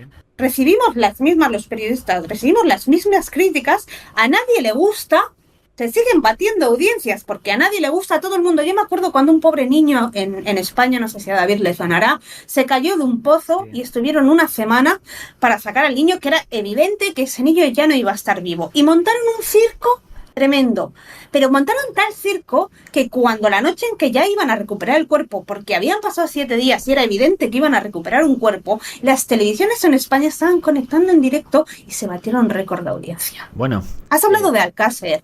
En la noche de Alcácer más vergonzosa, donde tienen a los padres llorando mientras relatan cómo violaron a sus hijas, lo siguieron 17 millones de españoles. Sí, y no sé si tú que vives en Rosario, Argentina, el otro día, en medio de una guerra narco que se está desatando, un sicario asesinó a un dependiente de una estación, de una gasolinera, sin mediar palabra, lo valió en la cara. Y los medios empezaron a repetir, porque había quedado filmado por la cámara de seguridad, empezaron a repetir esa imagen en bucle. A todas horas. Se acercó un periodista al lugar, uno de los familiares de ese joven asesinado, les pidió al aire que por favor dejen de repetir esas imágenes, que había la familia le hacía mal poner la televisión y verlo. Dijeron, sí, es verdad, cometimos un error, está mal. Hoy o ayer un peluquero mató a un compañero de trabajo y le pegó un balazo, los mismos medios de comunicación que habían quitado las imágenes empezaron a reproducir esas imágenes. Y es lo que dice Mónica.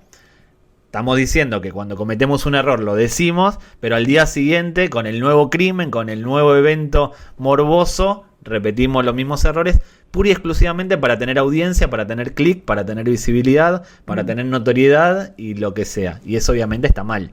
Muy mal. Yo no soy hipócrita, o sea, a mí estos temas, yo leo los sucesos en los periódicos y me interesan y escucho Criminopatía y me veo los documentales de True Crime y es algo que a mí me interesa. Pero creo que se tiene que dar porque es parte de la naturaleza humana, igual que sean las guerras, o igual que sea política, o igual que sea economía. O sea, los asesinatos, las violaciones, los atentados terroristas son cosas que se tienen que dar, pero hay que darlo con un poco de respeto. Me recuerda el inicio de Tesis, de la película Amenábar, que cómo empieza, que hay una persona se tira a las vías del metro para suicidarse, es atropellada por el vagón y está el guardia de seguridad sacando a la gente para que no mire. Y la protagonista de Tesis, no me acuerdo el nombre, Ángeles, no me acuerdo el nombre. Torrent. Ana Torrent, ahí está. Ana Torrent. Se acerca para ver. Y el guardia de seguridad le dice, quita, que no hay nada que ver. Y la película va sobre el cine snuff y demás. Y debaten un poco esto. De quién tiene la culpa. Los medios por exponernos a ese morbo, a esa violencia, a esas imágenes que son, si nos ponemos serios, desagradables. O nosotros por ver. Porque apagando la televisión, nosotros no vamos a ver eso. Apagando el teléfono, sacando la pantalla, no lo vamos a ver. Es culpa nuestra o de los medios. Es un debate eterno. Claro. Es un debate eterno, porque es lo que dice Mónica. En Alcácer 17 millones estaban viendo una familia llorar contando cómo les violaban y asesinaban a las hijas. ¿Es culpa nuestra por ver o es culpa de la televisión por mostrar? ¿Qué historia nos gusta más? ¿Qué historia nos va a gustar más? Claro. Richard Jewell, héroe, porque encuentra una mochila, es un simple que encuentra una mochila y salva a miles de personas, o la historia de Richard Jewell, un villano que pone una mochila, dice que es una bomba, salva la situación y se convierte en héroe aprovechándose de eso. ¿Qué nos interesa más? ¿Qué es más atractivo? ¿Qué despierta más el interés? La segunda. El morbo. Somos unos hijos de puta. La segunda es más entretenida. Sí, al final todos decimos que no miramos los accidentes, todos nos quedamos cuando hay un accidente en la carretera y todos miramos. Y como todos vamos a mirar y todos miramos, yo vuelvo a repetir que la solución no es no hacerlo, porque es algo humano y se va a hacer. La solución es hacerlo de otra manera. O sea, se podía haber dado, yo creo, la información de que era una persona de interés, que era como se le catalogó, person of interest, a Richard Jewell, y creo que perseguirle por los supermercados cuando la madre iba a comprar y a la madre la perseguían por el supermercado, eso sobraba. Totalmente. Pero bueno, también es verdad que el Atlanta Journal no lo he mirado, no lo he comprobado, cuello y no lo pierdo, a que seguramente no vendió más en su vida que esos días. Totalmente. O sea, segurísimo. Es que ni con los Pero Juegos segurísimo. Olímpicos, ni con los Juegos Olímpicos. No. No, No, no, o sea, el Atlanta Journal debería estar contentísimo con lo que, entenderme lo que quiero decir, ¿eh? Con el contentísimo. Sí, o sea, Nadie lo quiere, pero oye, yo no quería que pasara, yo no quería que hubiera ningún No. atentado terrorista, pero este señor gordo, este señor bonachón, me está haciendo a mí que me meta yo dinero en el bolsillo y tan feliz que soy. Cuando lo declararon inocente, cuando ya el FBI le dice no tenés nada que ver, sos inocente, no le dedicaron tanto espacio ni le dieron tanta repercusión No. como los días anteriores donde era buscado por todos los medios de comunicación. Por lo menos, dentro de que a mí tampoco me parece que la historia haya tenido final feliz, porque el pobre hombre murió joven. Se murió en el Tenía año ciertas... 2007 de un Sí, ataque al corazón. claro, porque tenía muchos problemas de salud, tenía diabetes de tipo 2 y al final, de acuerdo, América. pues eso... América. Sí, América.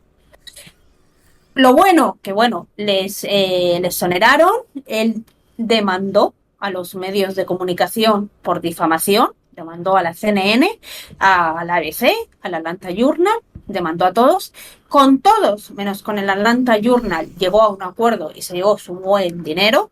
Nunca se han sabido las cifras, pero creo que serían bastante, así que por lo menos, aunque el pobre señor desgraciadamente se murió joven, se murió casado, porque luego encontró a una chica, se casó con ella, que fue la que le encontró muerto la pobre, y por lo menos se murió, si no rico, que yo diría que casi, con bastante dinero en los bolsillos, por lo menos a cuenta de los periodistas o de las empresas de periodismo que le habían linchado. El Atlanta Journal no quiso negociar, Y además, fueron a juicio. no solo rico, Mónica, si no me equivoco, también termina siendo policía. Consigue convertirse Sí, en una consigue localidad convertirse. en pequeña. trabajo soñado. Sí, En un efectivamente. sitio, en un suburbio de Atlanta pequeño, imagino que sería. Pero bueno, él contentísimo, me imagino. Bueno. O sea, él, yo creo que si le hubieras dado una calle para patrullar, yo hubiera sido la persona, Pero- mira, esta calle en la que no vive nadie y pasa un gato para ti. Y él hubiera estado encantado. Ibas- Y le hubiera multado al gato, seguro. Ibas a decir lo del Atlanta Journal, ¿por qué el Atlanta Journal no terminó pagándole? El Atlanta Journal no llega pagando porque en realidad es un poco lo que hemos estado hablando. El juez dice, cuando el periódico dijo que este señor era sospechoso, era verdad. Ese señor era sospechoso. Por eso te digo que, a ver, los periodistas hicieron mal en el tratamiento, pero a lo mejor los primeros culpables fue el FBI, de centrarse solo en el perfil y filtrarlo. Yo ahí no me voy a meter porque yo no soy policía, Bueno, ni abogado, ni nada, pero... El FBI estuvo mal, no lo dijimos antes, estuvo mal porque incluso los medios le hicieron una trampa para Sí, cierto es. incriminarlo. Cuéntalo Bueno, tú, pero vale, medio, sí, medio no, le hicieron una trampa aprovechándose de su simpleza y de su bondad, de su inocencia, porque no Sí, de esperaba que el FBI... él pues lo veía todo como que... Y también esto, teniendo el complejo de policía, se veía como pues, parte del proceso en sí mismo cuando él era la parte, digamos, acusada, la parte perseguida. Y le hizo ser sobrecolaborativo con los agentes del FBI, no su propio desconfiar, abogado. sobre todo no desconfiar de lo que le estaban Claro, no planteando. El desconfiar. FBI Exacto. llegó a hacer algo, no sé si se llegó a investigar internamente, pero algo que probablemente fue ilegal.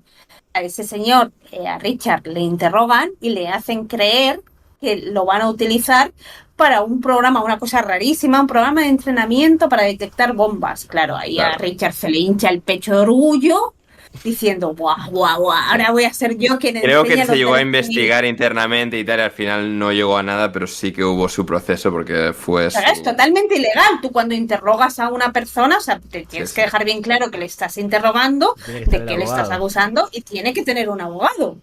Exacto. Y eso no se hizo.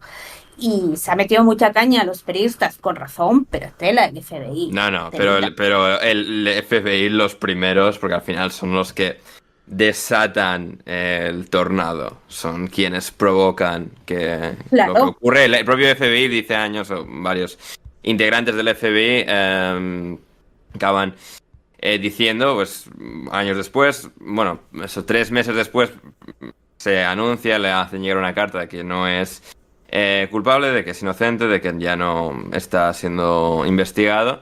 Y después, un par de años después, sí que a uno de los más altos cargos del FBI, si no me equivoco, destaca como, sí, o sea, le piden perdón por lo que le hicieron esos meses, cómo se arruinaron su vida en aquel momento, y que tendrían que haber hecho un mejor trabajo y no dejar que se filtrase su nombre.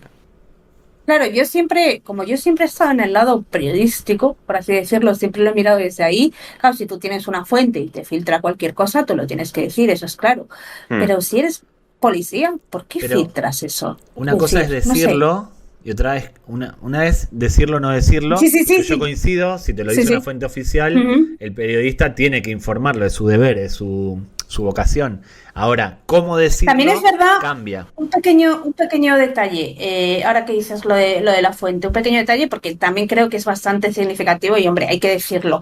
En ningún momento el Atlanta Journal, que es el que abre la caja de Pandora, explica quién es la fuente. A ver, eso no está mal, porque si la fuente te dice que no digas nada, tú tienes que guardártela. Eso en el Watergate ha pasado, ni más ni menos.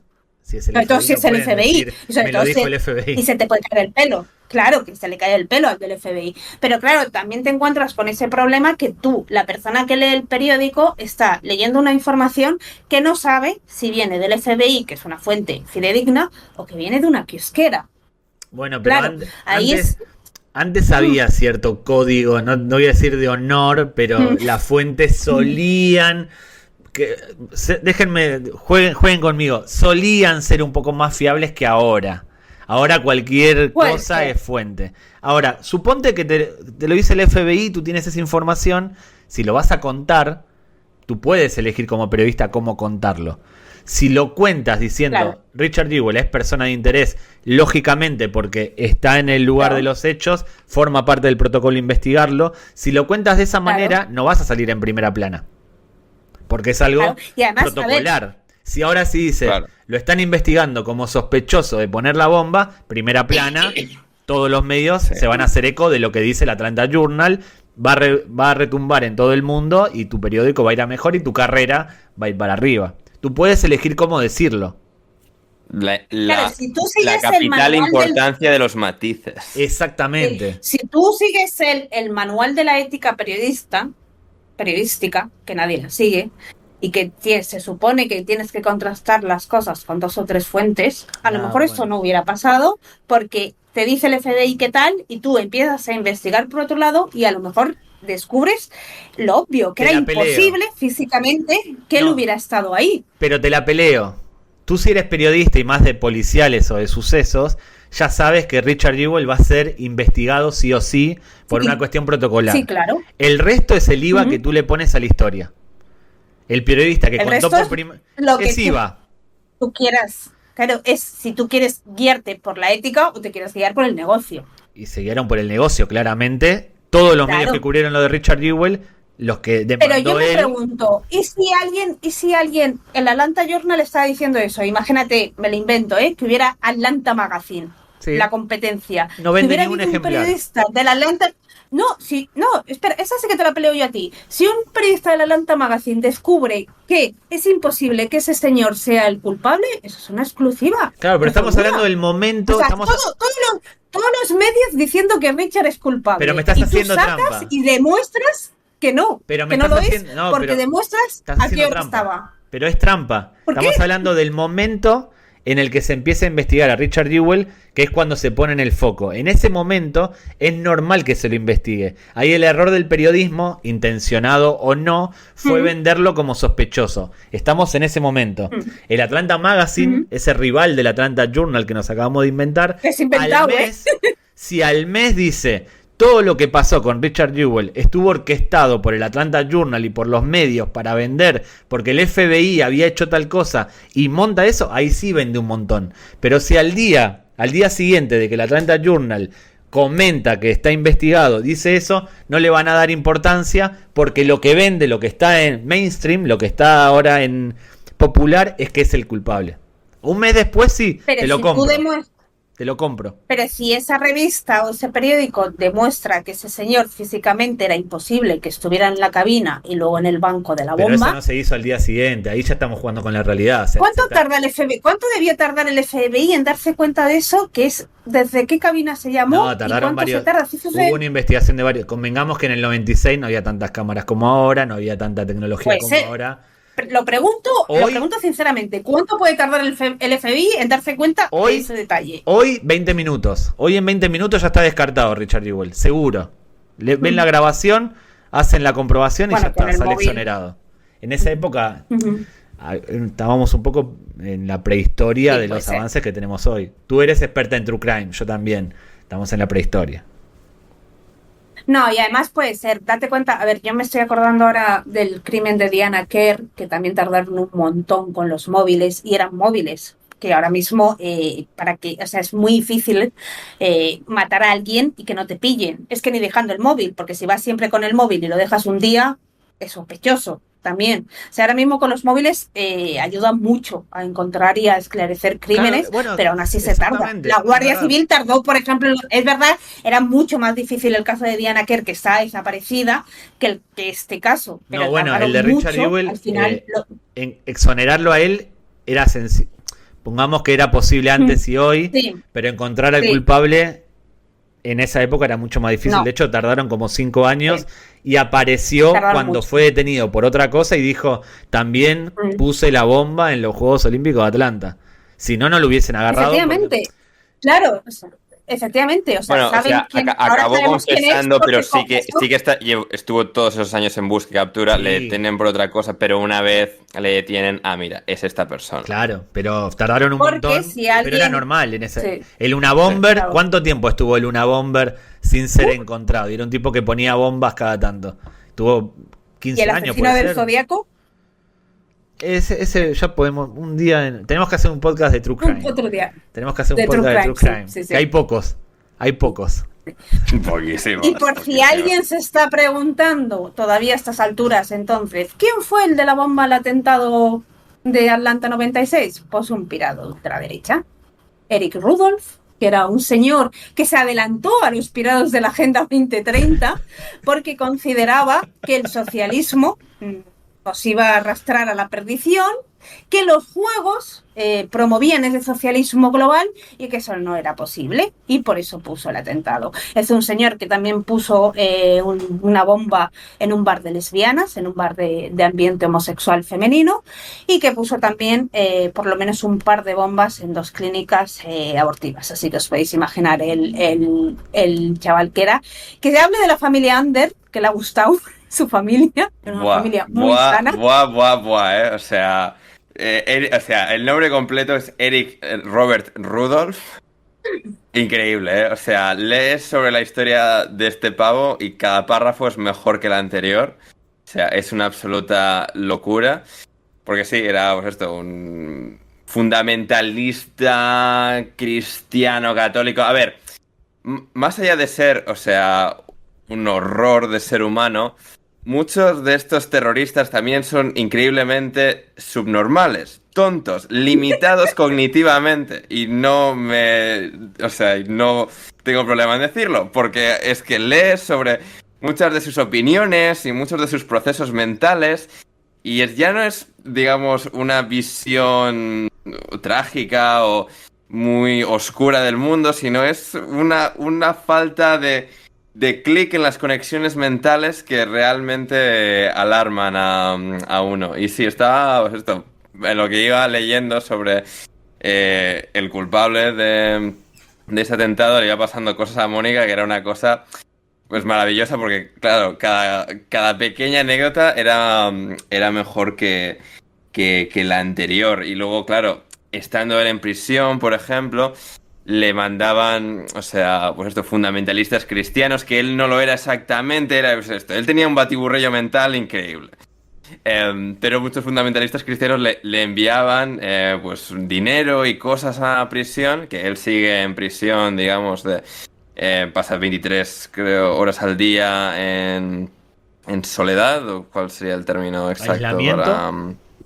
Sí, aislamiento, sí, exacto. Y Y claro, pues muchos cristianos le mandan y tal, y con un poco mensajes de que va a poder ser salvado, o sea, va a poder redimirse y tal. Y él se ofende porque él, o sea, en su propia visión del mundo, él no es culpable de nada, él estaba haciendo el bien. Típico. Porque sí.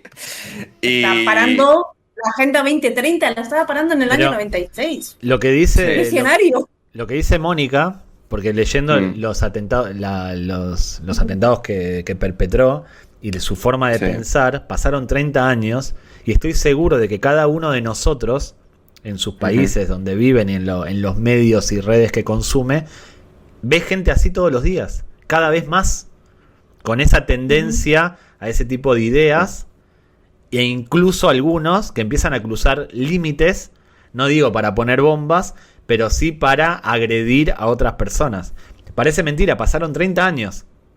Deberían, ese tipo de pensamientos, ese tipo de ideología debería haber sido poco a poco erradicada. Además, te pones a pensar en la mente de esa persona y es increíble cómo se les va la pinza, pero totalmente. Dentro, a ver, entenderme, dentro de una persona de ultraderecha, ultracatólica y malvada. Aplica al revés también, Aplica también para la ultraizquierda. Sí, por supuesto. O sea, claro, en esto no hay colores. En esto no hay colores. No hay colores. Lo peor del deporte. Lo peor del deporte. Claro. Este señor era de ultraderecha, pero lo mismo, yo qué sé, lo mismo en París te mete un bombazo un tarado ultraizquierda, qué sé. Por cualquier cosa. O sea, te hablo de ultraderecha porque esta señora era de ultraderecha. Pero es que si metes en su mente es, vale, bar de lesbianas. Bueno, la homosexualidad es pecado. Venga, va. Yo qué sé, el otro, la clínica abortiva. Vale. Claro, lo del aborto parecía ser... Claro, pero los Juegos Olímpicos, quiero decir, o sea, de tu país, que se supone y entiendo que este señor sería uno de estos de las barras y estrellas en el corazón. Sí, pero país, no, o sea, porque de nuevo, aquí es que hay que volver al cacao mental que tenía, que uno piensa, bueno, pero entonces pensaría esto otro, pero claro, con mucha esta gente no sigue una lógica muy lineal. Y claro, su gran cometido, por lo que he leído y tal, era, atacar a las clínicas antiaborto, que bueno, pues ves el mundo así, crees que eso es asesinato, hay una cierta lógica detrás, aunque no estemos ninguno de acuerdo. Es decir, hay una lógica en cuanto al proceso, aunque no sea, digamos, la forma moral o intelectual más... Está a favor de las dos vidas, de salvar la vida del bebé, pero no de la vida de los que... No, exacto.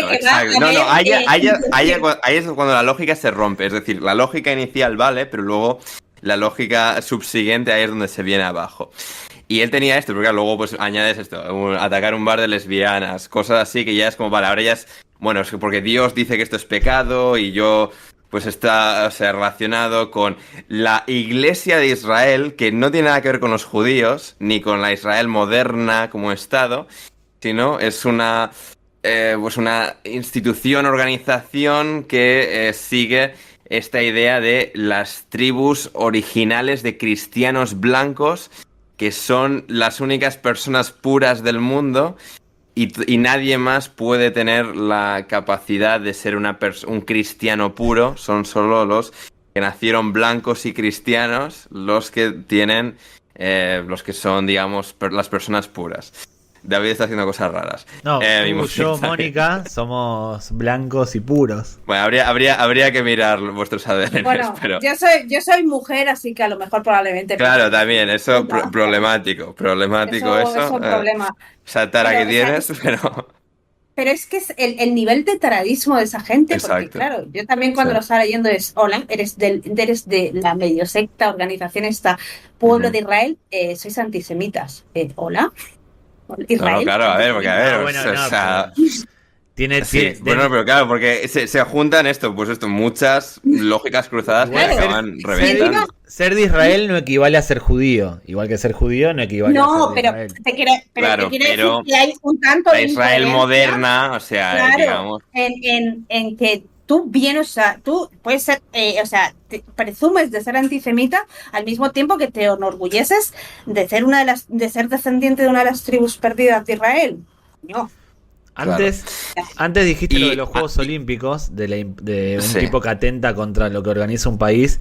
Para un norteamericano los Juegos Olímpicos no son el deporte más importante, ni mucho menos. No, sí, pero ni siquiera, es decir, la idea era, además hay que poner en contexto, el presidente en 1996 en Estados Unidos era Bill Clinton, que por percepción de una persona como este señor... Globalista. Comunista. Claro. Comunista. Claro. Globalista, socialista, bueno, todos los términos que aprendió un día sin saber qué significaban, pero Eric Robert Rudolph, pues esto tenía la idea de, pues Bill Clinton da su beneplácito a las clínicas abortistas, etcétera. Todo se supone que empieza de ahí y va escalando sin sentido.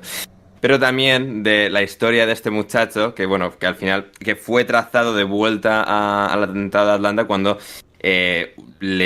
unos testigos vieron su camioneta irse del lugar del crimen de un atentado en una clínica de aborto en Alabama, en el estado de al lado. Y a partir de ahí empiezan a unir pruebas, historias y demás y consiguen, digamos, ligarle a ello. Él se da la fuga, él está en busca y captura durante los varios siguientes años, es decir, dan con él o llegan a su nombre y le pueden trazar al atentado de Atlanta en 1998, 2 años después, y luego pues se tira en los Apalaches, en Carolina del Norte, como fugitivo hasta que le detienen, hasta que le encuentran, pero por algo no relacionado, por estar escarbando en la basura, porque este señor aparentemente sobrevivió a base de bellotas y salamandras y luego de escarbar en basuras de diversa índole y demás. Él se hizo su vida ahí en los Apalaches y fue sobreviviendo durante aquellos años, pero incluso durante aquellos años que estaba a la fuga apareció la familia de él, que también, son una cosa curiosa. Y es que el hermano mayor de Eric Robert Rudolph, para, digamos, recalcar, para, digamos, hacer énfasis, para declarar al mundo la inocencia de su hermano, no tuvo otra idea que cortarse la mano con una sierra radial en señal de, bueno, protesta por esta persecución injusta que se estaba haciendo de su hermano. Otro giro absurdo de la historia. Estaba peor que el hermano. Sí, correcto. Ahí igual había que mirar, digamos, los problemas genéticos que se podían quizás trazar mentales en esta familia. Se corta la mano. Otro giro absurdo de la historia es que unos cirujanos se la cosen de vuelta. Era me encanta el doble giro. Era T-Bag de Prison Break, que se saca la mano, se la vuelven a poner, no tiene... Básicamente, sí. Y claro, pues al final hay un montón de historias así.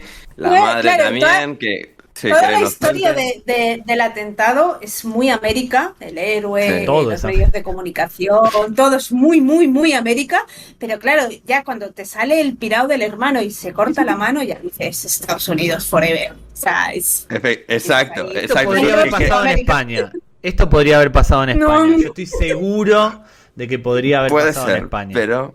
Pero sí hay un sabor de la América sureña profunda que le da a esto una distinción muy única. Luego también, creo que es el mismo hermano, no se especifica en la historia, pero su hermano le ayuda a escribir sus memorias desde prisión y tal, y siguen pues vendiendo la burra, y que también luego está la polémica pues de que se le permita, porque al final a nivel legal, aunque esté en este nivel de prisión, sigue teniendo libertad de expresión y puede, pues digamos, enviar cartas y, digamos, seguir promulgando pues sus mensajes de mente.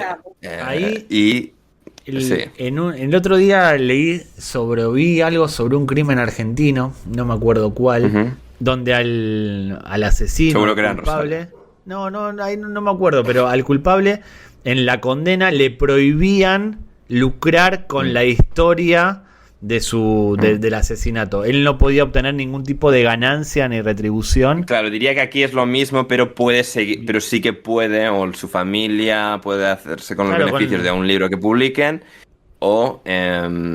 pero digamos, el mensaje puede ser publicado, que luego hay estas webs de el mensaje de Dios o de algunos de estos pero por lemas chunguísimos. Me parecía raro porque en Estados Unidos creo que no es la quinta enmienda, que es la de las armas. ¿Cuál es la de la libertad de expresión? La quinta es de las armas, ¿no? La segunda. Sí, ahora no, es grave que no la sepa de memoria, pero sí, está la libertad de expresión que no te la pueden quitar.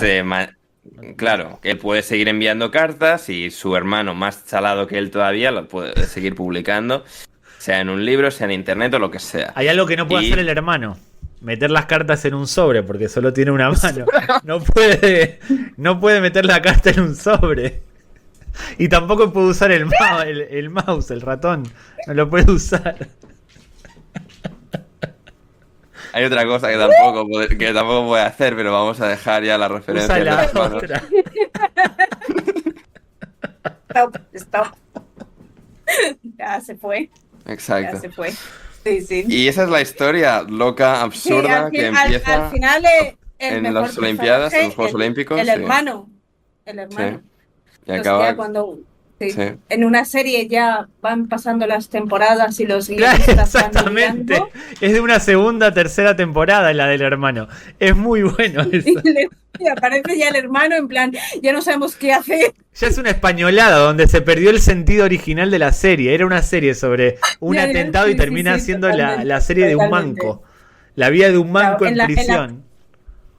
Clint Eastwood es un señor muy, muy serio y no metió al hermano en la película, pero es una pena. Tenía que haberlo hecho. Tiene que hacer, todavía le da tiempo a hacer un par más. Una segunda parte de la película para meter al hermano, o sea, meter al verdadero culpable y al hermano, porque esa familia tiene una película. Sí, exacto. Sí. No, Mónica, hay una secuela de un universo paralelo para seguir ahí con la trama de la película, Richard Jewell de Clint Eastwood, que se llama tal y como... Recomendamos, sí, ¿no? Sí, yo la he visto por primera vez esta tarde, o sea, me ha gustado mucho en ejecución, cinematografía, sin ser yo, desde luego, alguien versado en el cine, como ya saben los espectadores de Pass por Gringos. Me ha gustado mucho, igual que la última que vi de Clint Eastwood, que también se comentó en Pass por Gringos, la de $1 Million Baby, que sí que creo que es mucho más poderosa. Esta es una historia un poco más disparatada y absurda, aunque $1 Million Baby también tiene su componente absurdista. Esto es una cosa, pues esto, más cómica, en cierto modo, de lo ridículo que es. Es una película más tradicional, más liviana que $1 Million Baby. En comparación, sí. Hoy Clint Eastwood hace ese tipo de películas que cumplen, te entretienen, pero no tienen esa profundidad que tiene $1 Million Baby. Es normal, tiene 90 años. Bueno, sí, esto fue nominada a varios Oscars, Kathy Bates, que hace de madre de tal, pero... es una película simple de Clint Eastwood. Simple de Clint Eastwood, es buena para cualquier otro director. Cinematográficamente me parece que está muy bien rodada, ejecutada, filmada, todo en todos sentidos. Clint Eastwood siempre te va a hacer la película buena, o sea, no te va a hacer una película mala. Luego dentro de eso hay diferentes niveles, pero al nivel de $1 Million Baby es muy difícil de Pero es una cuestión de edad y de cuántos años tiene Clint Eastwood. ¿90 y cuántos? 200. No, tiene 92, 93. Un poco más está también. Está estupendo, ¿eh? Pero bueno, es una película que no toma riesgos, está perfecto. Es lo que es, te entretiene, como La Mula, como todo lo que viene haciendo Clint Eastwood últimamente. No te va a decepcionar. 93 años para 94. Esto.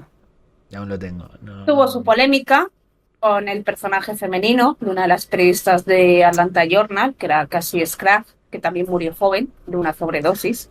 Lo quieren funar. Que esto es una historia tremenda. Hace mucho tiempo quieren funar a Clint Eastwood por cualquier cosa. Por su pensamiento, por su ideología, un tipo de derecha. A ver, la polémica que hubo es que en la película se deja caer que Cassie Scraft, que es interpretada por Olivia Wilde, se apuesta. Wilde en Argentina. Es una mujer guapísima, me encanta, María lesbiana por ella. B, la exmujer de Ted Lasso, bueno, de Ted Lasso no, es que no me acuerdo cómo se llama en la realidad. Jason Sudeikis. Gracias. Que es una serie que acabo de empezar a ver hace un mes y que me he enamorado. Dejo caer aquí. Y en la película dejan caer que Olivia Wilde, Cassie Scruggs, se acuesta con uno del FBI para sacarle la información y que le filtre que Richard Jewell es persona de interés. Es decir, que la tratan un poco, sinceramente, de puta.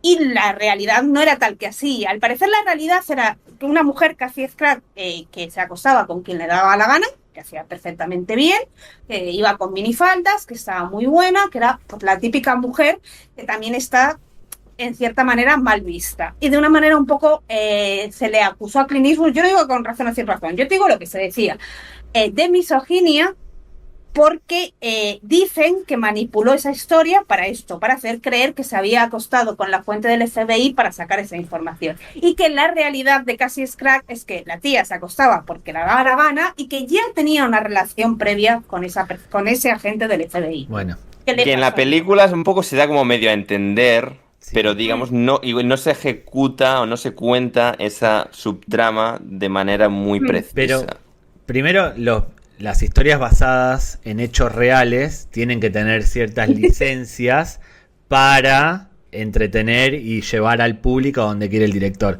Si se está pintando a la prensa como alguien que tuvo mucha incidencia en lo mal que la pasó Richard Jewell, el detalle de que Olivia Wilde, el personaje de Olivia Wilde, se encamina... Wilde en Argentina, es que en Argentina la localidad Wilde... Ya, aprender de inglés, coño. Es muy difícil. Tiene para que funcione más la culpa de la prensa y poner como villana a esa periodista, que es en la película de las que más fuerza hace para que Richard Jewell sea declarado culpable, tienen que hacer eso. Pero es un recurso. Clint Eastwood, si por algo se caracteriza la película de Clint Eastwood, es que los personajes femeninos no son de papel y cartón. Les da cierta profundidad. Basta ver $1 Million Baby, que tranquilamente podría haber hecho esa película con un afroamericano de barrio humilde, varón, y hubiera funcionado igual. ¿No? Quieren funar a Clint Eastwood por su pensamiento político. Película dirigida por Clint Eastwood, pero sí que recalcar que escrita por Billy Ray. Que no Billy Ray Cyrus, el padre de Miley Cyrus. Siempre que veo el nombre pienso, no son dos personas diferentes. Hay que separar la obra del artista. A mí no me interesa quién vote Clint Eastwood. Si las películas que hace son como son, no se nota la ideología de Clint Eastwood en las películas que dirige. No. Entonces que vote el que quiera. Y la gente lo quiere funar, pero no va a poder funar a Clint Eastwood. No va a poder. Hay gente que tiene armas y hay gente que tiene palas para acabar. Clint Eastwood es de los que tiene el revólver. También yo soy partidaria de una cosa. O sea, entiendo la crítica.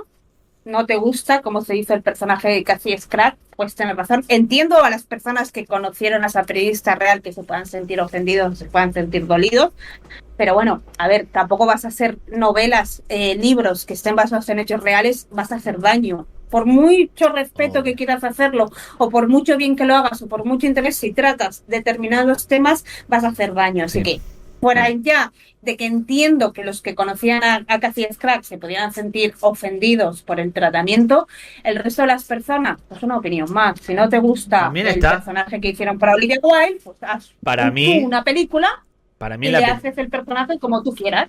En la película que ella se acueste con el del FBI, a mí no me representó nada, me pareció peor el agente del FBI que vende la información. Él es el verdadero culpable. Lo que pasa es que la gente tiene los ojos para criticar según los prejuicios que tiene. La culpa ahí es tanto en la realidad como en la película del FBI. Claro, que el pensar que a lo mejor que ella hace el mal, a lo mejor eso es lo verdaderamente misógino. El que piensa eso. Es ella la que el personaje la que se está equivocando. El de Mad Men, no me sale el nombre, el actor de Mad Men, que es la gente de Ian, eso.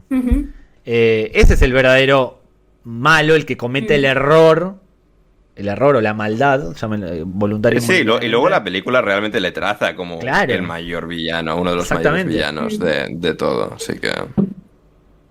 Claramente la película te muestra al FBI, al tratamiento que se le hizo por parte de la justicia, Richard Jewell, estuvo mal, fue equivocado, y el de la prensa también estuvo mal y estuvo equivocado. La película te lo muestra y hay que quedarse con eso, de un ejemplo de cómo los medios y la justicia, cada uno por sus motivos, te pueden estropear la vida. Un momento que para ti tendría que haber sido de éxito. El mejor momento de tu vida. El mejor momento de tu vida, sobre todo por los sueños frustrados que tenía Richard, lo convirtieron en la peor pesadilla. Y la película te lo muestra y ya está. No le busquemos. Sí. Y además, el personaje en general de Olivia Wilde en la película es un personaje bastante divertido y carismático y tal. Tiene como el rollo sureño que nota sobre todo con el acento en inglés y demás. O sea, tiene su profundidad y no es como una escena gratuita, Claro. sin más, que sí, que se puede debatir y tal, pero que tiene, digamos, su pozo y, digamos, su propio conflicto interno que se traza hasta una de las escenas finales cuando aparece ella en la rueda de prensa que hace la familia, bueno, Richard Jewell y la madre, pero... Y no cuenta Al nada. parecer, el personaje real, o sea, la persona, Cassie Scrap, la auténtica, luego lo debió pasar mal. Cuando ya se exoneró a Richard Jewell, de hecho, sus amigos, sus conocidos dicen que a lo mejor la afectó tanto que eso fue lo que, bueno, pues no está claro cómo murió joven también, con 42, con 43 años, de una sobredosis, pero no se ha sabido nunca si fue por medicamentos legales, si fue por heroína, si fue adrede, si no fue adrede, no está muy claro eso, no he encontrado información fidedigna. Pero sí parece que los amigos y los conocidos decían que como que ella nunca se acabó de recuperar, como que ella, creo que Olivia Wilde también en ese sentido lo hace bien porque debía ser un personaje en la realidad muy arrollador, con mucha personalidad, muy vital. Era una tía que se llamaría hoy empoderada. Que le pregunten a Shia LaBeouf por Olivia Wilde, pero bueno, es otra historia. Que le pregunten al bueno de Shia LaBeouf, que le pregunten. No, hay que preguntarle a Ted Lasso. A ver, ¿qué tal? Sí, también, porque es el marido, ¿no? En la realidad. ¿Cómo puede? O sea, yo veo la serie. Un divorcio bastante aparatoso, por lo que se dice. Sí, un poco tiene varias. Yo como tengo. Red flag, Olivia Wilde, pero bueno. Sí. Bueno, sí. Alerta se obvian sin ningún problema, pero. Sí. ¿Qué te iba a decir? Que yo estoy viendo Ted Lasso. Y claro, como tengo ciertos problemas para diferenciar la realidad de la ficción, pues yo pienso que Ted Lasso es Jason Sudeikis y digo, ¿cómo esta mujer le ha dejado por Harry Styles? Es que tela, Esa es la verdadera red flag de Olivia Wilde, Harry Styles. Cuando hablando del personaje de la periodista, no me acuerdo el nombre de la periodista real, Cassie Scrap. En el tipo de puesto en el que se desempeñaba, notera, cronista, periodista, en Estados Unidos siempre fue muy competitivo. De hecho, llegar a la televisión en Estados Unidos siempre fue muy competitivo y generalmente tienes que hacer cosas con las que no estás muy de acuerdo, que si no lo aceptas te quedas afuera. En el episodio de Gladiadores Americanos contamos varias de las cosas que hacían ellos con las que no estaban de acuerdo y tenían que hacerlas para poder estar en la pantalla chica. Y así en la lucha libre, ¿qué otros ejemplos? Muchísimos. Entonces, ¿tiene la culpa o no tiene la culpa? Está en el baile, tiene que bailar. Si no baila, otra u otro ocupará su lugar. A mí eso de la culpa, si tú lo aceptaste hacer por lo que sea, eres parte responsable. Tienes también parte de responsabilidad. Yo te digo que si en vez de ser Cassie Scratch es un tío y es una tía agente del FBI, y se acuesta con la tía, el periodista tío, para sacar información, no se debate nada, porque los tíos pueden hacer lo que les dé la gana con su rabo. No se le va a tildar de puto. Pero no se le va a tildar de puto. Más allá de eso, la culpa seguiría siendo del agente u agenta. Sí, por supuesto. Del FBI que da su información y del periodista. Sí, por supuesto. En todo caso, por publicar y hacer prácticas que no son del todo éticas en su rubro. Yo no lo veo un problema de género, lo veo un problema de puestos y de ética. Para mí los géneros... Pero también hay un problema de puritanismo. Y ahí sí que influye un poco el género. Quiero decir, o sea, la tía se acuesta con él, supuestamente según la película o lo que criticaban de la película para sacarle la información. Según la realidad, los conocidos amigos de Cassie Strack dicen que no, que ya tenían una relación previa. ¿Qué más da? O sea, quiero decir, o sea, tú te acostas por un tío porque te da la gana. Si fuera al revés, nadie estaría pensando si el tío se acostó con la agenta del FBI para sacarle información o no. Hay un conflicto de intereses, o sea, sea cual sea el género, hay un conflicto de intereses en esa relación. Si ella está cubriendo un caso y la gente del FBI está cubriendo un caso, hay un conflicto. Sí, pero a lo que te voy es que hay un conflicto de intereses, pero el sexo no pinta nada ahí. Hay un conflicto de intereses en cuanto a la información. Ahí está. Como si se hubiera Piqué Rubiales, tomado Sara un café- Carbonero, Casillas y un montón de ejemplos de la cultura popular española, norteamericana y argentina. Si los Exacto. dos tienen intereses contrapuestos, comparten algo y sale esa información a la luz, hay un conflicto de intereses y eso está mal. Independientemente del género. Sí quería recalcar también, ya para ir cerrando, bueno, como hemos mencionado prácticamente todos los actores principales de la película, desde Paul Walter Hauser, Olivia Wilde, John Hamm, Kathy Bates, también Sam Rockwell, que interpreta al abogado de Richard Jewell. Creo que le hace bastante buen trabajo de la película, así que o sea, me ha llevado la impresión de ser una buena actuación por su parte. Y que también la película, esto que está escrita por Billy Ray, está basado en bueno, diferentes artículos de gran tamaño, de varios artículos de revista, uno sobre todo que había estado leyendo también yo esta tarde y que creo que está muy bien escrito por una periodista mujer que se llama Mary Brenner en Vanity Fair en el año 98, que se llama American Nightmare, The Ballad of Richard Jewell, que en español es Pesadilla Americana, la balada de Richard Jewell, que está muy bien si la gente quiere, le interesa el true crime y un poco toda la historia y en más detalle de lo que llega incluso a la película. El artículo en Vanity Fair está disponible en los archivos online y está muy bien también. Así que ahí está. Creo que hemos llegado a todo. Debates, historias ilustrativas, demás. Hemos incidido. Y creo que esto es todo por hoy. Podéis seguir a Mónica en @pinturiquia13, a Renaldiños en @renaldiños, a David Mosquera, también a Anders Hoffman, al programa en @passporgringos en todas las plataformas, en TikTok, en Instagram, en Twitter. Y suscribíos, por favor, en YouTube, dad like, comentad cualquier cosa que os haya gustado, la aparición de Mónica, las actuaciones mía y de David.